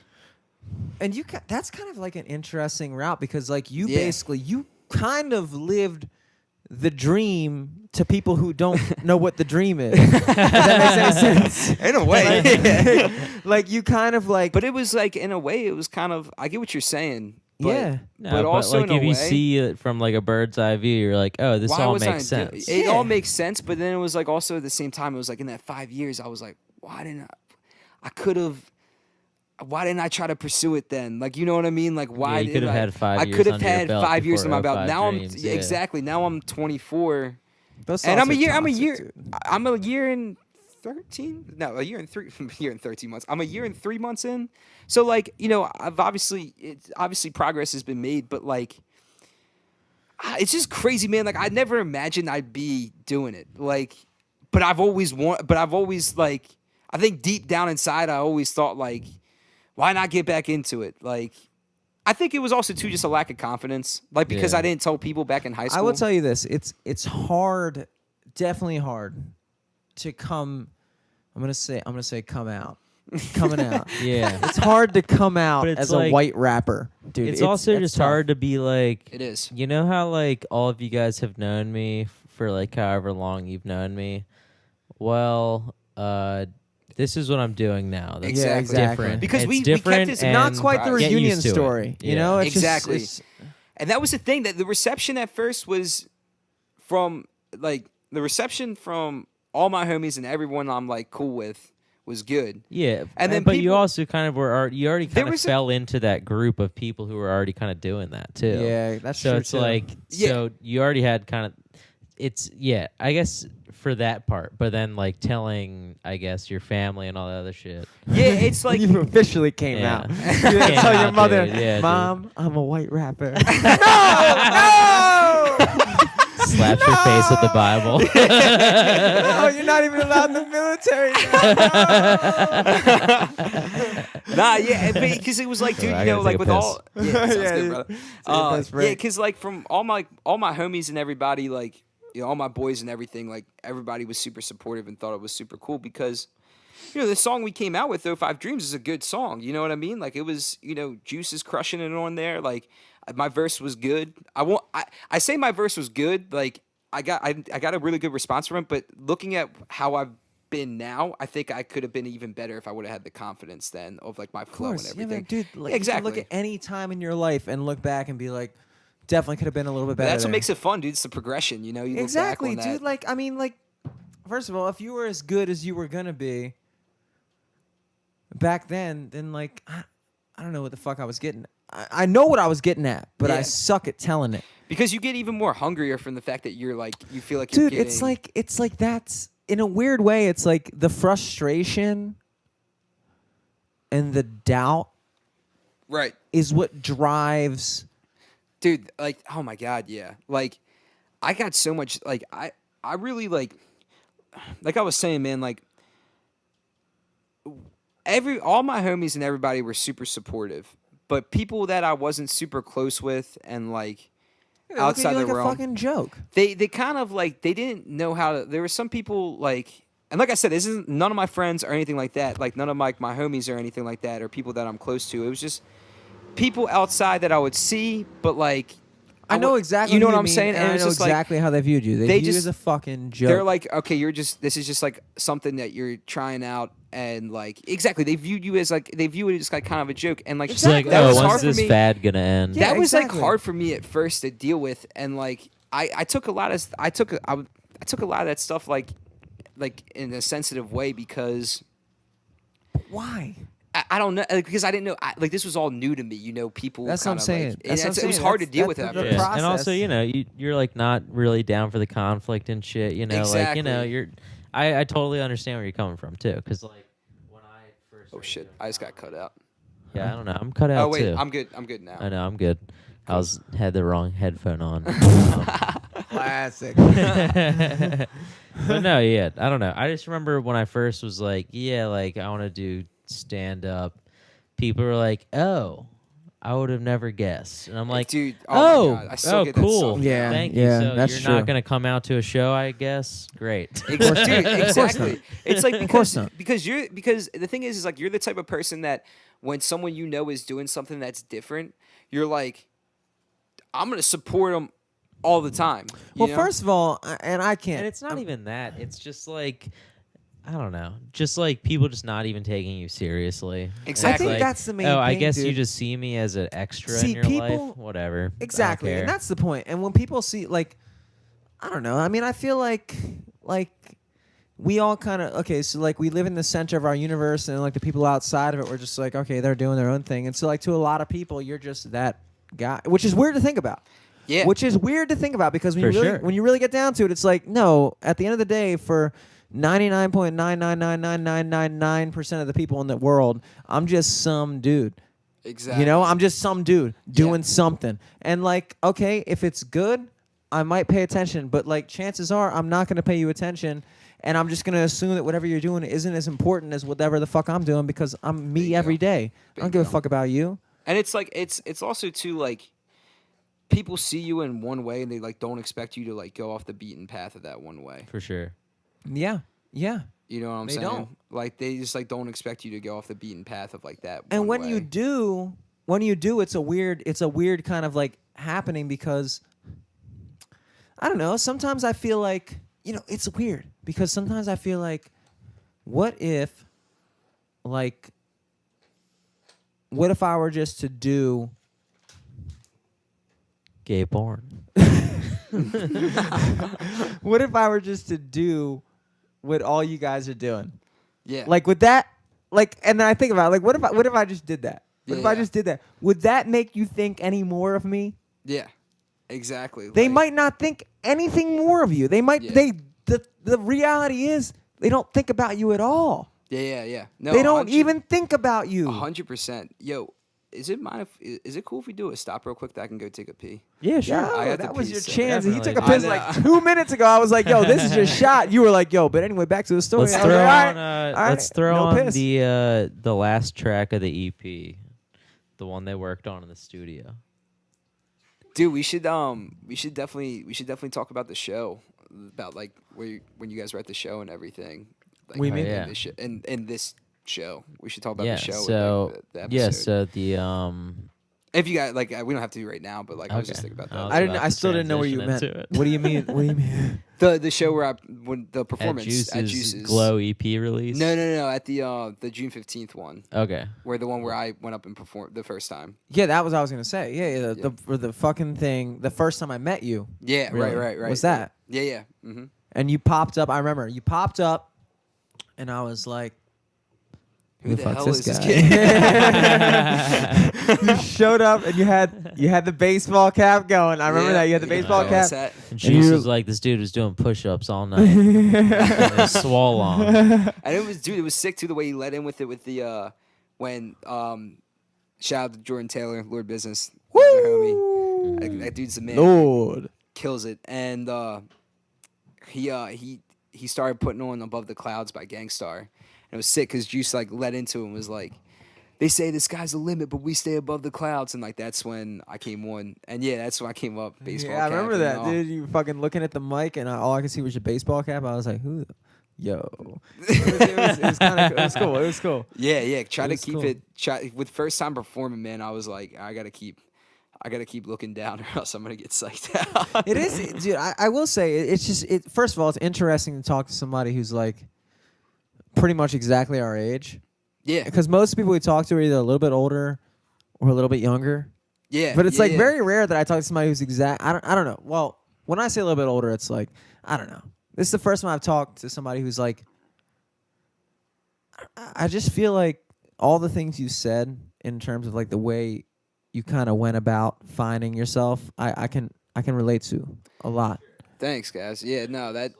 It's your Leading into the Yeah, that's my what it is. fucking mic's fucked up. But I don't know, just kind of getting into the adult world and just being like, all right, so the path that everyone told me to do, I'm at the end of it. yeah. Exactly. So now what? And Yeah, you're gonna question it. You kind Yeah. of come from a weird perspective, not weird, but like almost what people would view as like the most enviable perspective, which is someone who actually achieved that Yeah. and gets a chance to like get in that moment and be like, but this isn't what this can't be it, you know? Yeah. There's a lot of people I know. that never achieve either, Exactly. which is crazy. I know. It's kind of like I would catch myself feeling guilty a lot. Like I felt really guilty. Like I would like straight up like I'd be like thinking about like before I start getting into it, like why am I feeling like this? Like I've achieved it. I got the job, like I'm out of school and everything. Like I've achieved it. Like why do I feel like this? And it's like I'm like pissed off at myself. I'm like, dude, you're such like are you serious? Like you really feel like this right now? Like you're doing stuff like some people don't have jobs and everything right now, and you feel like this. Why are you like I was like, are you serious right now? And then, but like, then I started like getting into it more, and it's like, I don't know how to explain it, but like, I would catch myself feeling guilty, but then like, it got to a point where I was like, I don't know, I want to do something more. I've just been like, I've just been blessed with, I don't know how, but like, I've just been blessed with amazing opportunities from, the people around me, and like, it's weird because you almost feel guilty because you have a lot of the things that people tell you matter. Exactly. If that makes any sense. No, 100%, man. But you almost feel guilty for being like, but this isn't what matters to me. Yeah, it's like, don't get me wrong, like, I've always thought myself as like a hard worker and everything, and like, I have my career, and I'm gonna keep going with it and everything. But I just like, I'm gonna keep going with it and everything. I just like, it's not like my passion. You know what I mean? Like, I'm not like passionate about it. Like, I don't go into work like, yes, research grant. It's good that it's a great thing to even, I don't know, man. I guess that's what everybody's kind of going for at the end of the day. Like, you really want to spend as much of your life as possible doing the things that you like to do. That's like the ultimate goal. Exactly. And it's like, think about it. I've been like more, like, I can't imagine myself like what I'd be doing right now if I wasn't doing music with working. Like, I just like everything that's happened. Like, I can't imagine that not being a part of like my life story. Because your hobby in essence is your life story. Exactly. And your job is just something you just do. Yeah, exactly. It's like to make. It's like a means to an end. It's a means to an end for sure. I mean, I definitely want to like, It is constricting, dude, to work in like.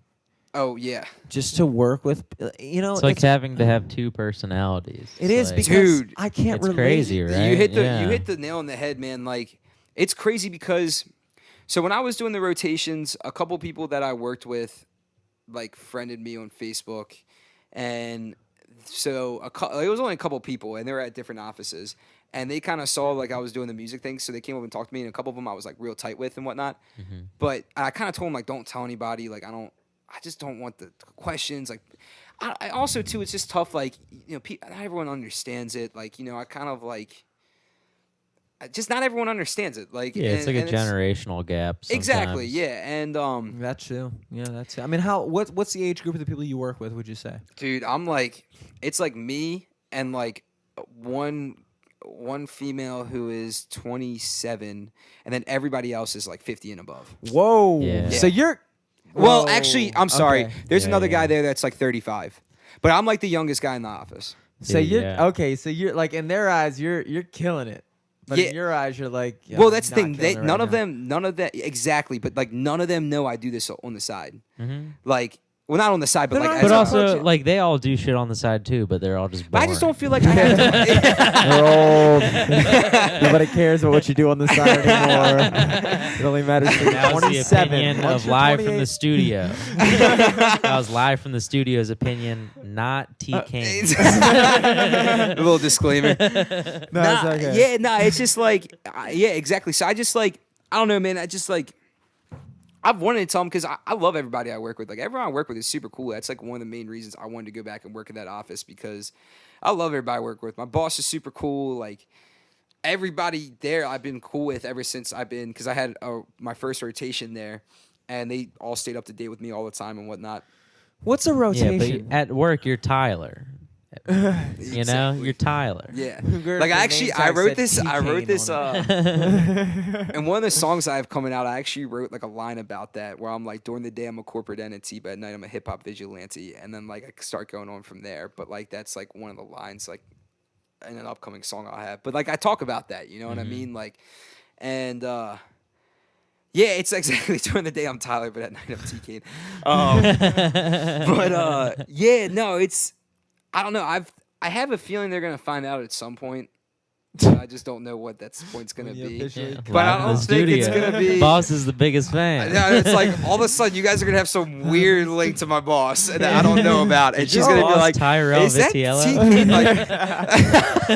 Like, I don't know. I just had this feeling that at some point it might wind up coming out that it's going to happen. Like, I just don't know why. It's not going to be like I'm just going to come in one day and be like, hey, everybody, I'm a hip hop artist. And they're going to be like, what the fuck? Dude, it almost, when you think about it, when you really think about it, it's almost like, I don't care if you know what I'm trying to do. Mm-hmm. Yeah. Because I feel like you have nothing to do with The it. universe will make it happen if it's meant to happen. Like, the people that are going to know are supposed to know Well, in one sense or the other. but there's also a certain...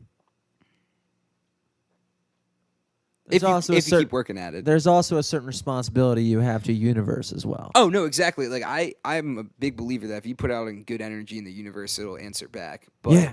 But, like, and... like with that too, like if you keep putting out good energy in the universe and keep staying true to yourself, I think like it'll answer back, you know? And I mean, I can't not believe that. You know what I mean? Like how the hell after 5 years was I randomly just able to start writing?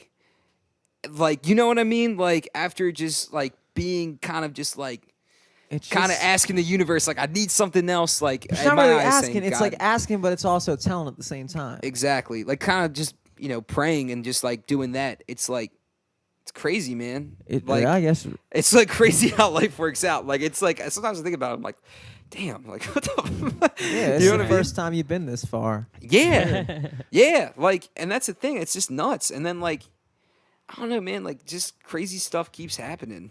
Like, just nuts. Like, the show. Like, the show was, like, the craziest moment of my life. Like, it was nuts. Like, being up there, I think it was like 100. There was over, like, 100 people at the show. Yeah. There's a solid amount of people. A lot of people that, like, you know, you guys didn't know me at the time, but, like, the energy was awesome from everybody, and, like, people really seemed to be rocking with it, and it was, like, it was cool, man. I mean, there was a lot of, like, my friends and people that I knew, and my parents were there. Of course, but I really dig, like, I really dig what's going on.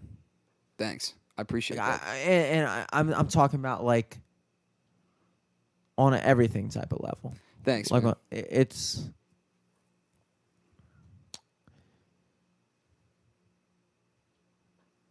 oh, shit. My fucking thought is up there somewhere. Where'd it go? Where'd it go? I don't fucking know.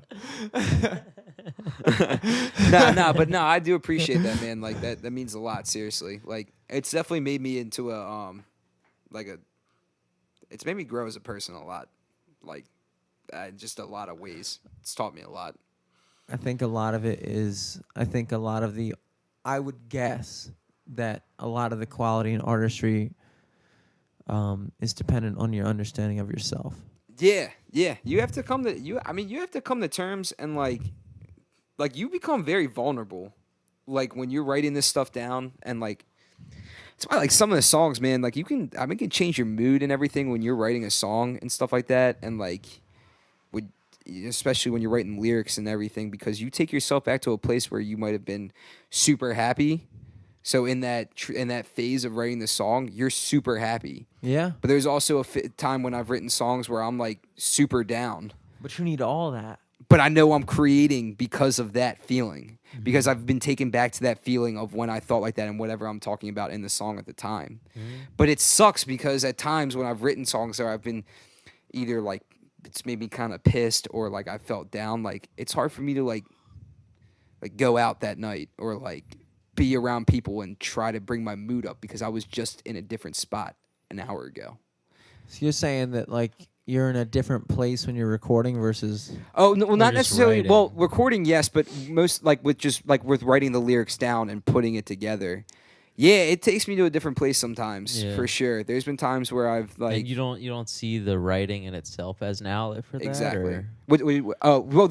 The writing is an outlet in itself. Like I get like... Mm-hmm.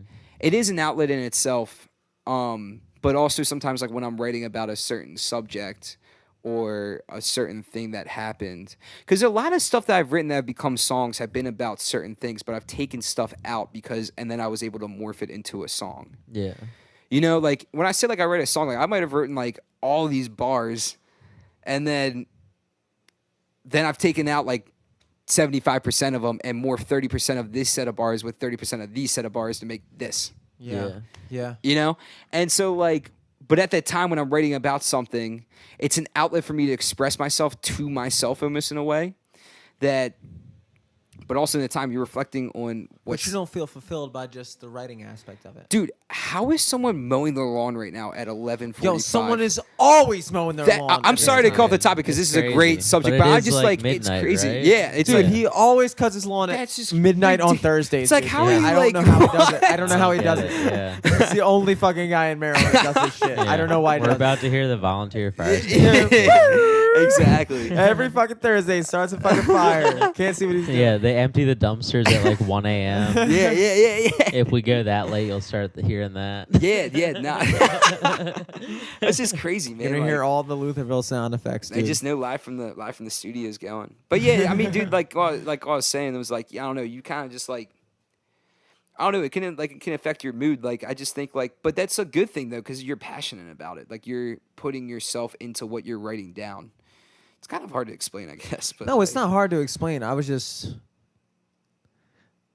when we talk about that like lawn mowing thing, I kind of forgot what we were talking about again. Oh, just like talking about like writing songs of like being an Yeah. outlet, but like also like it can affect your mood when you are writing something because you are in that place and You're it's like like channeling it. you're channeling that and it's like okay, I gotta. Now I'm walking out of my room and I'm transitioning to go chill with the homies. So much of it Yeah. is, dude. It's You know? like the creative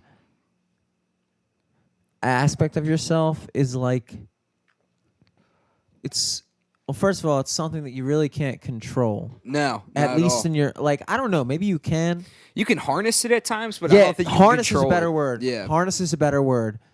It's something that's difficult to harness because creativity happens at moments where you wouldn't necessarily expect it. It Dude. rarely ever happens when you're actually trying to write a song. Dude, that is so freaking true. Like, there's been so many times where like I've been like, all right, I want to write a song, and then I sit down and I'm like, damn it, Because I'm forcing it. again, it's two different sides of yourself. Yeah. Just like the Tyler Cain and the T.Cain. Yep, exactly. It's like two different. I don't know, man. I don't know how to like transcend It's like a it. positive Jekyll and Hyde almost in a way. But the Yeah. thing is, the mastery must be to just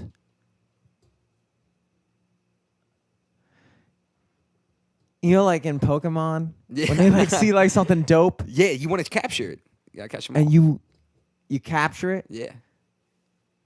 I feel like that's kind of like because if you don't capture it in that moment, you might not remember what you're doing. you can only Like, remember how you felt about it, exactly, and that's the thing, man. Like, and it's never as good Oh yeah, as who you were when you were in it. exactly. It's never. That's the thing too. I mean, there's been so many times, like I've been saying, like I feel like my way of making a song has like evolved into like starting off with something that's been written, and then like you go and then you start like getting pieces of different things that like okay, then you think of this line and then you think of this line while you're in the process of doing it. And like I actually was just running into this before I came here. I was for an hour like literally re-rapping this verse to a song that I've been writing and like trying to put it down, getting frustrated because I can't figure out how to get these one words. But before I got here, I got it down, and I'm like, if I would have stopped in that moment and been like, all right, I'm just gonna chill before coming to the podcast, go home, go to sleep, and then pick it back up tomorrow. I don't know if I'll be able to be back in that mode because I was stuck. I mean, I would have had half the verse, but would I been able to get those same words that I was feeling in that moment? No, because now I do have those, and now I have those memorized that I can go back to that moment now. Yeah. You know? Like you said, like it's kind of like Pokemon, like you're throwing it to capture it, you know? Yeah, it's like something that's like outside of yourself almost. Dude, yeah, it's crazy. Like there's times when I'm like doing it and like I don't even think about the words I'm saying anymore because I'm having them memorized and it's just like muscle memory and it's like, the heck? Like what did I just I say? think it is. It's kind of like.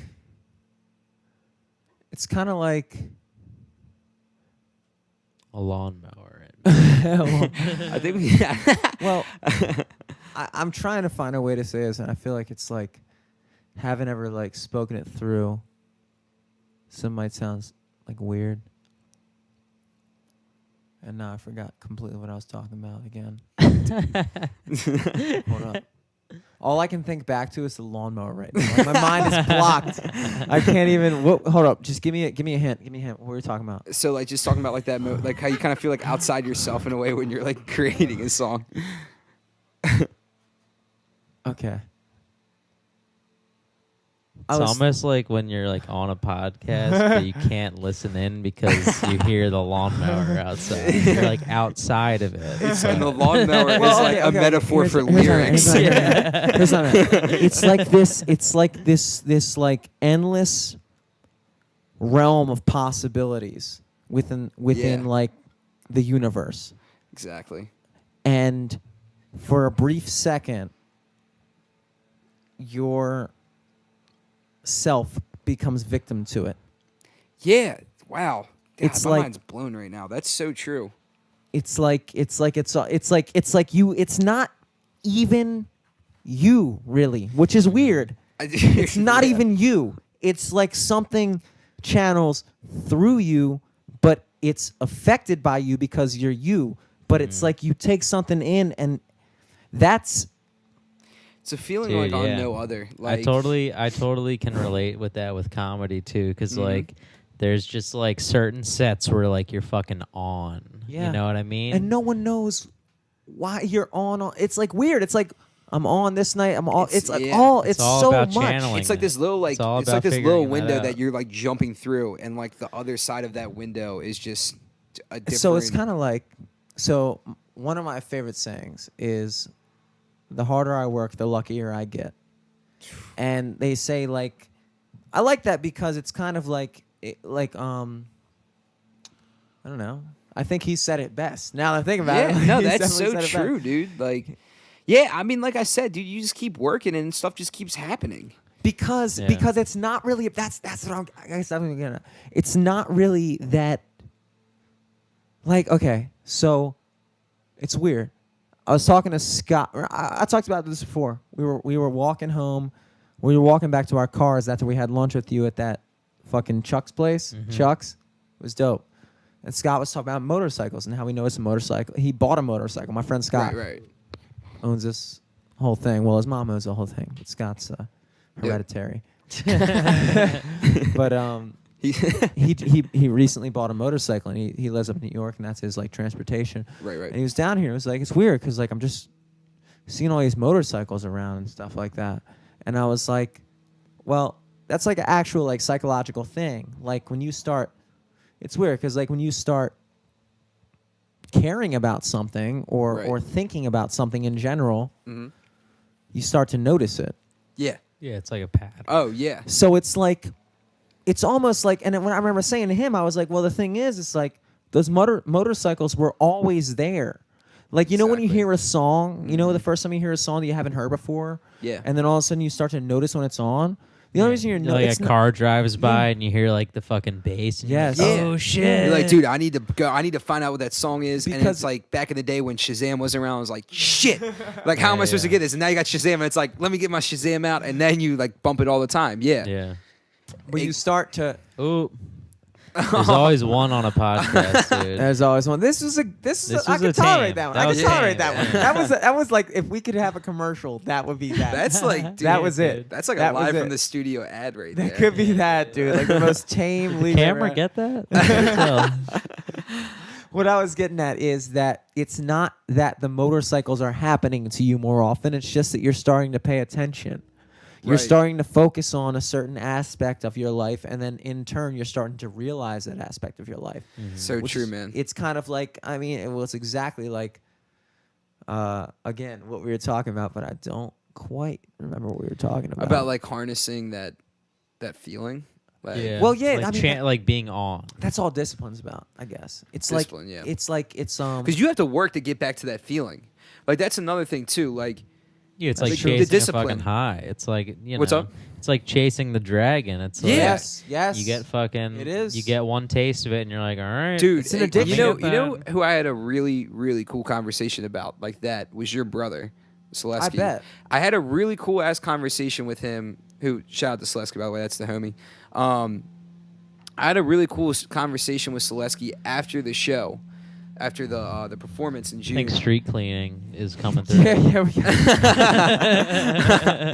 But I had like a really cool conversation with him outside, like after the show, and he was just like, you know, because they all knew it was my first time performing and everything, like all the guy, like everybody there, and dude, like just quick side note. Yo, they were so cool about everything. Like they were so supportive and like stoked like for me, and that meant so much. Like helped me out so much. That's with how going their to guys perform. are, man. Such great dudes, dude. Like I'm like such great dudes, dude. They are great dudes. No, dude. but yeah, no, like I just with being boys with Juice, like I've become like I become boys with all of them, which has been awesome through music because it's just cool, man. You met some like amazing people, and like they were all so supportive and like hyped with everything. It was great. But I had a really cool conversation with your brother outside, and like he was like, "Dude, how did it feel being up there?" I was like, "Man, like that's just like I don't know if anything can match that feeling." And he was like, "Dude, like no drug could ever match that feeling." You know what I mean? Like no that adrenaline you feel like. There's not anything out there like that could like match that feeling. Like you're saying, it's like because it's all you. It's, exactly like you're saying. You put your fucking like heart into something, and then all of a sudden, all these people are fucking with it. It's like, exactly. It's like that energy you get back is what you're feeling, and like you said, it's like probably the equivalent of. Like you said, like chasing like being addicted to something it's because the exact same thing. It's just like it's weird because all of life, I would imagine. All of life on a chemical addiction, I mean, on a chemical level, is probably an addiction.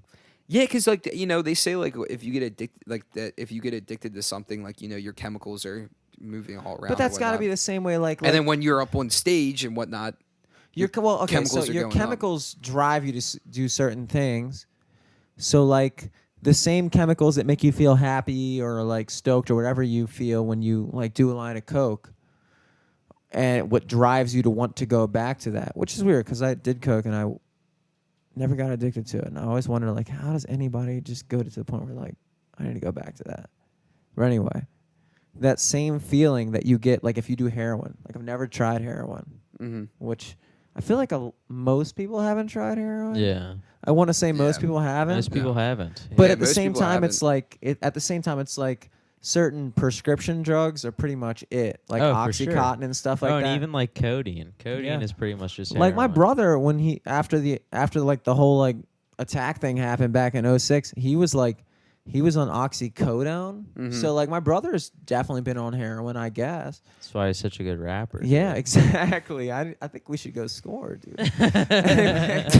Anyway. You'd be great at podcasts. Yeah, dude, this would be the best Nodding podcast off, ever.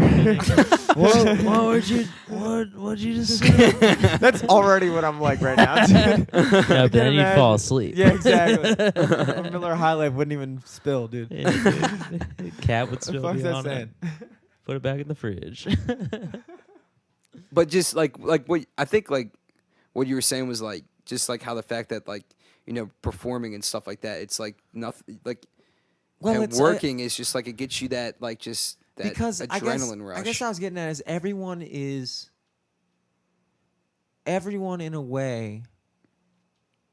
If you could say that we're all like, biological creatures and stuff like that, and our emotions are driven by like certain endorphins and stuff like that.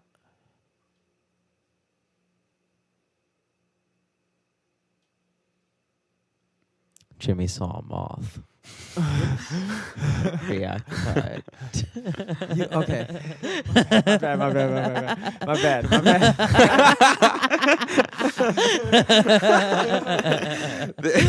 Like I kind of saw your pupils like going around like with the moth a little bit. Okay, you could say that our entire lives were driven by that pursuit. Yeah. So like when you're with someone that you're in love with, your serotonin levels rise, your dopamine levels rise. Like all these different endorphins that arise in your body that make you feel a certain way begin to dictate how you conduct yourself in the future. 100%. Which is how addiction works. I mean, when you when you're a little kid and you've never smoked a fucking cigarette before, you're not addicted to cigarettes. Exactly. But once you start to take that in, and then you begin to reprogram yourself. Yeah. In the then pursuit your body, of cigarettes. Yeah, it takes like 60 days or something for something to become a habit, and then like once it's a habit, it's like. But what is a habit? All a habit. That's what I'm saying. Exactly. A habit is. It's set up and then release. You know what I mean? My favorite. I know I said a lot of sayings on this podcast. I know I said a lot. Just dropping of gems. sayings. Yeah. But my favorite was this one that was in the hallways of Towson High School, which you should have gone to, dude, because then you would have seen the same. Dude, was I good. almost did. I don't know if they said had this in the, and they said it was an Aristotle quote, which is another reason I was fond to it, because he's fucking Greek. I was like, hell yeah, Aristotle said that shit. My brother. And he said, excellence is not a trait, it's a habit. Dude, wow, I've never heard that. True. That's so true though, because you got to work towards excellence. Yeah. Dude, it's Like you're not just giving. Well, and then if you just think of like heroes, you're like, all right, why are they a hero? Because they constantly keep saving people. It's not just a one-time thing. Yeah, it's not you like know? I saved them from the burning building and then I'm retired. Yeah. Dude, it's just training your mind, programming your mind. Well, I don't know. I mean, I guess I could say programming your mind to seek out those things. Doesn't sound as powerful as I would I like think it to like sound. basically like what I'm trying to think about like with the music, like with what you're saying, like the way to put it is like, dude, like going through the process of making a song, and then when you go and like record the song, and then it's done with, and then you're done with the song, and then then you wait for the mix and master come back, and then you get the mix and master back, and you're like super stoked, but then you're like, what are we going to now? Yeah. And it's like you're so satisfied with how that song turned out, but then you're like, all right, let's get back But that's the to thing. not being That's the satisfied thing. with, because I want to It's make a like new song. We're Like, always in that. So but you're satisfied with the song itself, but you're like, okay, now I need to get back to being but not satisfied with sitting around and not making music. You know everything, what I mean? everything you remember is in your past. Exactly. So all you have is like right now, and everything you ever done was like, yeah, well, I did that, but like, what can I do? Like, what do I do? Not even what can I do, just like, what do I do? I'm here now. I did that, but what do I do now? 'Cause I'm here Exactly. now. Exactly. That was then. I don't even know what the fuck's gonna happen now. It's just, Dude, yeah. You start thinking, like, when you start getting into something that's just, like, different, like, you start, like, your thing of, like, time kind of just feels different. Like, I don't want to say, like, the concept of time to get too philosophical, but, like, what you're saying, it's like, okay, that's then. I have that out in the universe now. yeah. Now what's now? Yeah. You know? And Like, you and you just kind of exist start in that. thinking about that, and it's like, as time rolls on, it's cool to see, like, you're putting out these different things out there. Like, It's almost like all of now is just a new set of memories. So Yeah. like the only thing that distinguishes me now from a year ago is a year's more worth of experiences. yeah. But in reality, I'm the same person. No, 100%. And like with like the project, like it's kind of funny you say that, because like a lot of what I talk about on the project is what was in the past. Like I wouldn't have been able to make some of those songs if I didn't stop writing it for 5 years. That's true. You That's know, true. like that's a big part of the story. And That's what like, I was saying. That's what I was saying earlier, because I Yeah. was like, I felt like when you were first talking about the fact that you hadn't written for like 5 years or whatever, or what you called a year, which I was impressed by. Oh no, that year thing was just like with I had been working for a year, and then we put out this. I thought, I hope he doesn't view that as like, it's almost weird. It's almost like you talk yourself out of things a lot, because you get to a certain point and it's like that too little too late fear. Yeah. You know? Oh, 100%. It's like, okay, well, I'm doing this now, but shouldn't I have been so much further by now? Yeah, like 100%, man. Like it's, you kind of think about that. You're like, for me, I'm like, I'm 24. I'm like, I'm getting in. I've gotten into the game kind of late, but That's true, man. Dude, I'll be 25 next month. yeah, and it's just like, you kind of feel like you got in the game kind of late, but it's like, at the same time, it's like, dude, whatever is meant to happen is gonna happen. It's your fucking game. It's your exactly. It's like if you keep working towards it and everything, and as long as you're enjoying yourself and you're not losing yourself in the process and being something you're not, then keep it going. Like, why not? Like for example, like when I come home after work and I'm by myself and I'm chilling, what does it matter to anybody else if I go try and write a song or start writing or rapping a song? Like, that's the thing. It's like you put all this, like, and this is for comedians, musicians, everybody, like any podcast, like everybody that's doing something different. It's like, it's so funny when you hear people that hate on it, and it's like, what does it really bother? How does it affect your day? Unless I'm insulting you, how does it affect your day any different? because you're not the one that's putting in the hours and hours of work beforehand to give you that product. Like, and that's something I feel really strongly about. Like, that's why I can't stand when I see people being really critical and like hateful, like hating on other people for trying something that's different. Because it's like, what, like, and just being from someone, you know, from all of us that have gone through that process, there's a lot of times where you're by yourself doing this thing to make it happen. And who's telling you have to do it? Nobody. Yeah, you don't have a boss telling you have to do this. Like, you're doing it because you want to do it. And you're going to keep on doing it because you love doing respect. It's almost weird. It's like some people like want to hate on you, but they also know underlying that they respect you. They almost respect you more if there's someone telling you to do what you're doing. Yeah, exactly. Because it's like you're also like it's kind of like in a way it's like you're another one in the line. Like you're because that's all they see. Light. Okay, I can't speak for every person. Not on every Facebook, person, no. But I'll just say like that's how a lot of these people see life, man. It's just a endless progression of different people telling you what to do. Exactly. Oh, I'm out of college now. What do I do? Oh, I got this nice job. Okay, now what do I do here? Okay, it's just like an endless progression. They're always looking for someone to tell them who to be and what to do. Exactly, and they can't even fathom. And they can't. Yeah, it's like, but they can fathom it, but they almost resent it. Yeah, it's just like, you know, and obviously, you know, being clear, like obviously the people we're talking about are people that are just not any of like our homies or anything like that. It's just people that are like that hate on. This isn't talking about any people specifically. It's just people that hate on people for doing something different because that's out there. Haters in general. Yeah, it's like the haters. Attention haters. Yeah, but like those are people without, dude. People just like we were talking about earlier with like cigarettes and everything else, caffeine, everything. Yeah, people. They do something one way. It's like it's a side thing. They took one side already. So it's like, exactly. If you're not on their side, then everyone. But everyone is in pursuit of passion. Dude, yeah. Everyone is in pursuit of that feeling, and there are those who literally on their own. It's weird to think like I always think about different hands people are dealt in life. So like you obviously have a different hand than Eric does, which has a different hand than I do. Yeah. Everybody's got a different hand.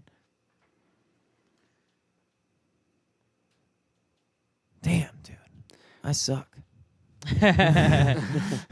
So you said you were working on a song earlier, right? Are you trying to work towards a new sort of project in general, or I think some singles for now? Yeah, I think I'm just gonna like focus on putting out some singles right now. I got a couple songs that I've been like writing and a couple stuff that I'm like just about ready to put down. Yeah, I just want to start putting out some singles and everything, kind of like the post trials and tribulations, I guess the way to put it. So when did that officially come out?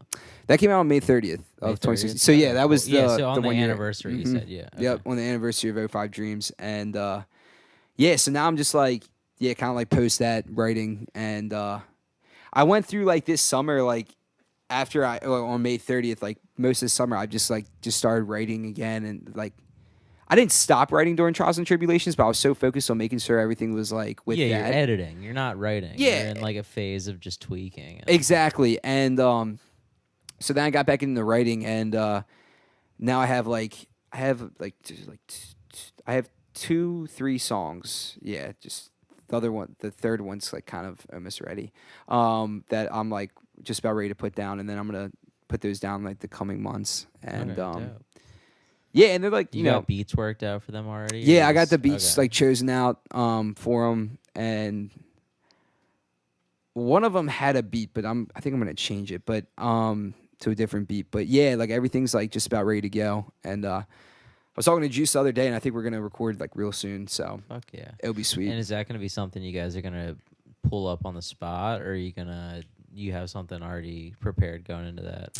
Like the song, like which song? Yeah, for the collaboration you guys are doing. Which collab? I don't know, the one you were just talking about. You guys said you're gonna record something soon. Oh, like what I mean by that is like I record at Juice's house, so like I'll go record the songs like at Juice's like crib and everything. Yeah. Oh, yeah. But yeah, we've talked about like getting on some some other stuff soon, and been like talking about it and everything. So we That's might what I was we, looking for. That's what I wanted to hear. Yeah, I don't Got want anything Juice. going on? You got anything with Selesky? we've talked about it and stuff like that, and we've had some ideas. So yeah, we just have to. That's all I'm gonna say about it right now. Okay. Is that like I don't want to give too. I don't want to give. I don't want to. I'm very like confidential with this stuff. As you can tell, because I like to keep stuff like very surprising. But like we've but talked after about. The fact you give out specific dates. Yeah, I start giving out specific. And like seconds Yeah, you and let it everything. all loose. No, but yeah, we've talked about some ideas, and we have like we've had some stuff, some ideas That's going, dope. and so we'll see if we'll be able to. Do you know if you're if you're gonna be on any of the upcoming shows they're doing, or No, I don't know as of right now. Maybe in the future. I'm not really I'm not really sure right now. But yeah, I mean, dude, I've told like Juice like a million times, and everyone that I really can't tell them how appreciative I am for like all the stuff they've done for me, because they've really like taken me on and like have helped me out so much and given me all these opportunities. It's been like amazing. Like it's crazy. But yeah, I'm not sure as of right now. Hopefully sometime in the future. That'd be sweet. Are you looking into setting anything up for yourself or anything like that? As of right now, I don't really know. Like I'm not really sure about that process. As of right now, honestly, honestly no, just because I'm really focusing on just trying to get my catalog more, like get more songs out there and get more of a catalog. Focus, yeah. Just to like get that going, and then like we said, see what happens, and kind of see what the universe has to hold in a way.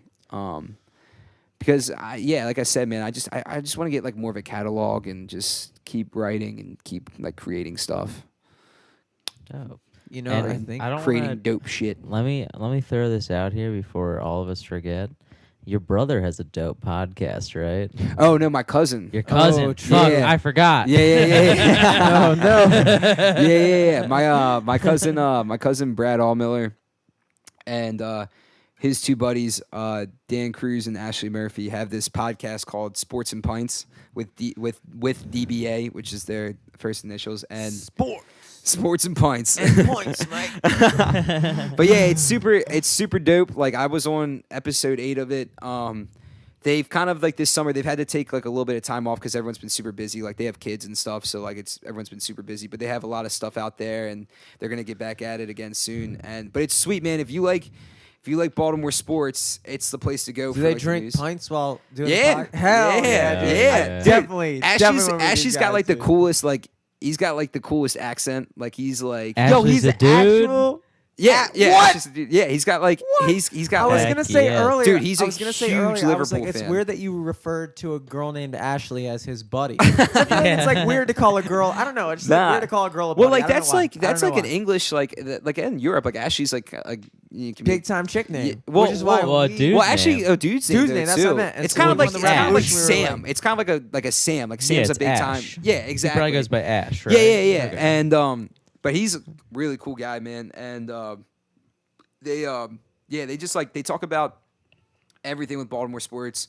Like I said, I was on the one podcast, had a great time. I'm probably gonna when they get back at it again, go back on it. But like, if you love Baltimore sports, you'll love it. And like, if you love also Premier League soccer, you'll love it too. Because Ashley does his segment where he primarily talks about Liverpool soccer because that's his squad, and then And then he everything else of defends it. his name Yep, and then- for about 10 minutes Liverpool's every going to be great this episode. season, but also my name is definitely a dude's name. Trust me. Trust me. It's absolutely, it's very popular where I'm from. I hope you know. Nah, yeah. So like it's but yeah, but yeah, it's super dope. So I mean, if whoever's listening, if you interested in talking about Baltimore sports, it's Hell really yeah. cool, and And you can then- hear me on it. Hell yeah. And then what's all your like social media and shit? Oh yeah, so my social media is My Instagram is at tstain20. T-Stain. T-Stain. Yep. Ooh. So TSTAIN. A Great third username. personality. T-Stain. T-Stain20. Dude, that was like my T-Stain, nickname all in dude. high school. Was people would call me That's T-Stain. the- There's no better name for yourself than the thing that people called you in high school. Yep, That's really yep. it. Dude, T-Stain was like... and I T-Stain is the love dude that moniker. stays in his emotions after writing and doesn't go to the bars.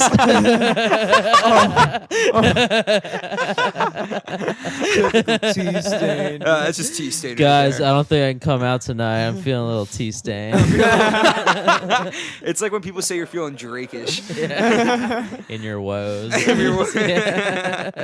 But yeah, no, T-Stain. Yeah, so like T-Stain was like an old joke from... well, like it was like my nickname, and I love that nickname. Like it just started. I'm no joke, dude. Like I am fully embrace I that love nickname, and like it all started off with like the 20 part was because we always used to talk about the Fabio video where you got hit with a 20-pound goose.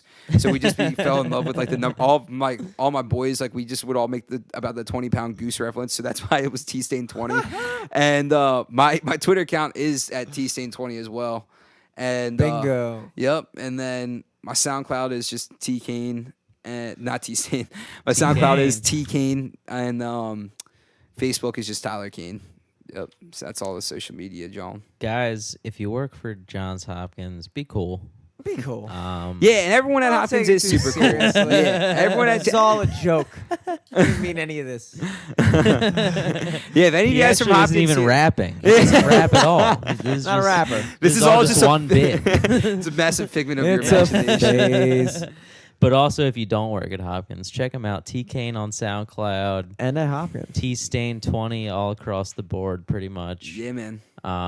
Check Except out for his Facebook. cousin's podcast. Yeah, man. Yep. And look out for those singles popping out. Yeah, man. Hopefully, I'm Ooh. thinking in the next couple months, I kind of want to like put them out on like a once we get them recorded and everything, and then put them out on like a probably like a monthly, like a month in between each one for like the rest of the year, Oh yeah. and then yeah, and then just like go from there, I guess, and see what's up. I'm sure I'll just like keep writing in that time, and then maybe another EP will come to mind. Hell yeah. The old. Well, dude, anytime you want to come back on here, Dude, let us thank know. you guys so much. Seriously, it was a blast. Yeah, Like, dude. And you Great know, conversation. We got to do our compulsory shout out to Laughable. But I say that as a privilege and an honor. Yeah. I didn't mean to use the word compulsory because that sounded Nah, negative. yeah, no, Ned's the fucking man. Of Shout out course. Laughable. They have the iOS app right now for iPhones. And it's coming out on Droid. Jimmy, we should probably just look into that to see if it's out yet, because we just keep Eventually. saying that. It'll It might be there out soon. already. It could be out. It could be out. But I expected check an out email. Laughable. I expected an email when it Laughable's came a out. fucking dope app. They catalog every podcast that's pretty much on iTunes. We're on there. And if you go into our podcast, you'll see fucking profiles for each of us. Each and of you'll us. see when you look at episodes with like different comedians that we've had on. So let's say you go to Rel Battle's episode. Click on Rel Battle. Click on that fucking name. And then look at that shit. All of Hell Rel yeah. Battle's podcasts he's ever been on. Hell yeah. Right That there. shit's dope. You can click on my Right name. there. Listen to my fucking Dig Sesh episode. I helped them get on Laughable. Do whatever you no want. big deal. Do whatever you want on Once you- laughable.com. Laughable.com. I don't think. I don't think it's a I don't think .com. the website All right, works. all right, It's all an right. app. It doesn't work on the internet yet, but if you have iOS, If you you have can iPhone download- specifically, specifically iPhone, the iPhone 3 specifically, maybe droids. We haven't checked into it. We'll look into it. We'll look into it. But in the long run, if you have a phone that is compatible with Laughable, you should or check iPad. it out. You check should out check it out. iPad. It's Yeah, bigger. if you have an iPad, you can See do that our too. Dude, face I is love that. huge. That's like a rhyme right there. If you have a phone compatible with Laughable. Dude, it sounds good. Hey, It's- Ned, that could be like a Hey, Ned. jingle. if you're listening. But check out Live from the Studio, LFTS podcast all across the board. Hell check yeah. me out at Eric Glazer. If you're listening live, which we aren't doing, I'm at No the shot. room. I'm at the room tomorrow in Mount Vernon. But Let's no, go. check out Baltimore Comedy Festival. We're gonna be putting out all the rooms and shows and all the Sweet. people on the lineups coming up soon. Check that out, BaltimoreComedyFest.com. We got some dope T-shirts coming out. Pick some up. Looking I hope forward you to checked those. us out at Artscape.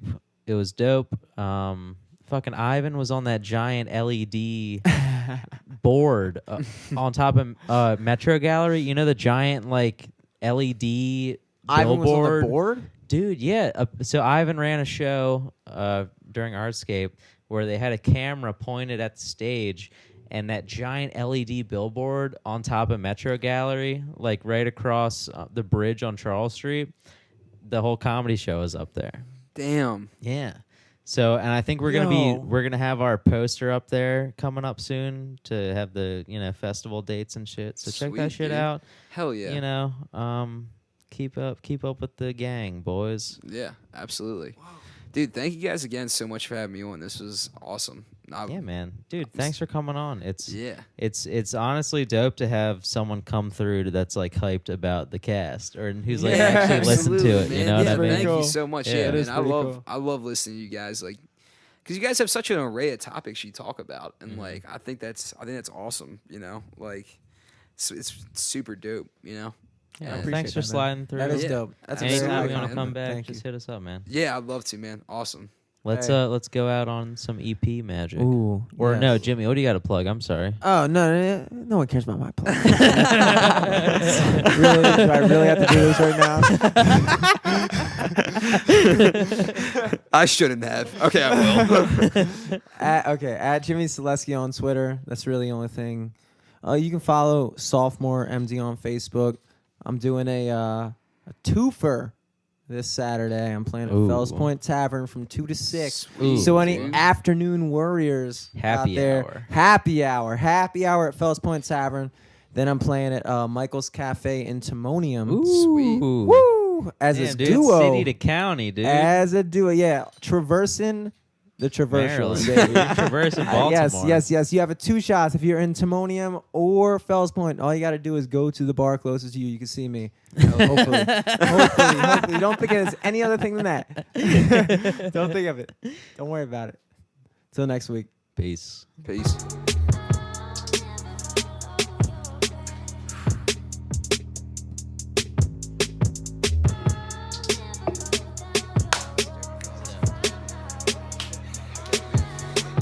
Yeah, I got the hunger like CI with the black and white. Now I'm covered shit to say. Take a number, wasn't sure people will react to when I spit. Thought my rapper took a hit, but it's for the boss of late. Quite frankly, I don't give a shit. like, what, Hard 2 work minutes? put in, lifestyle, hate to calculate his apps, kept the metric 5 4 Like, I mean, 2 hours. Yeah.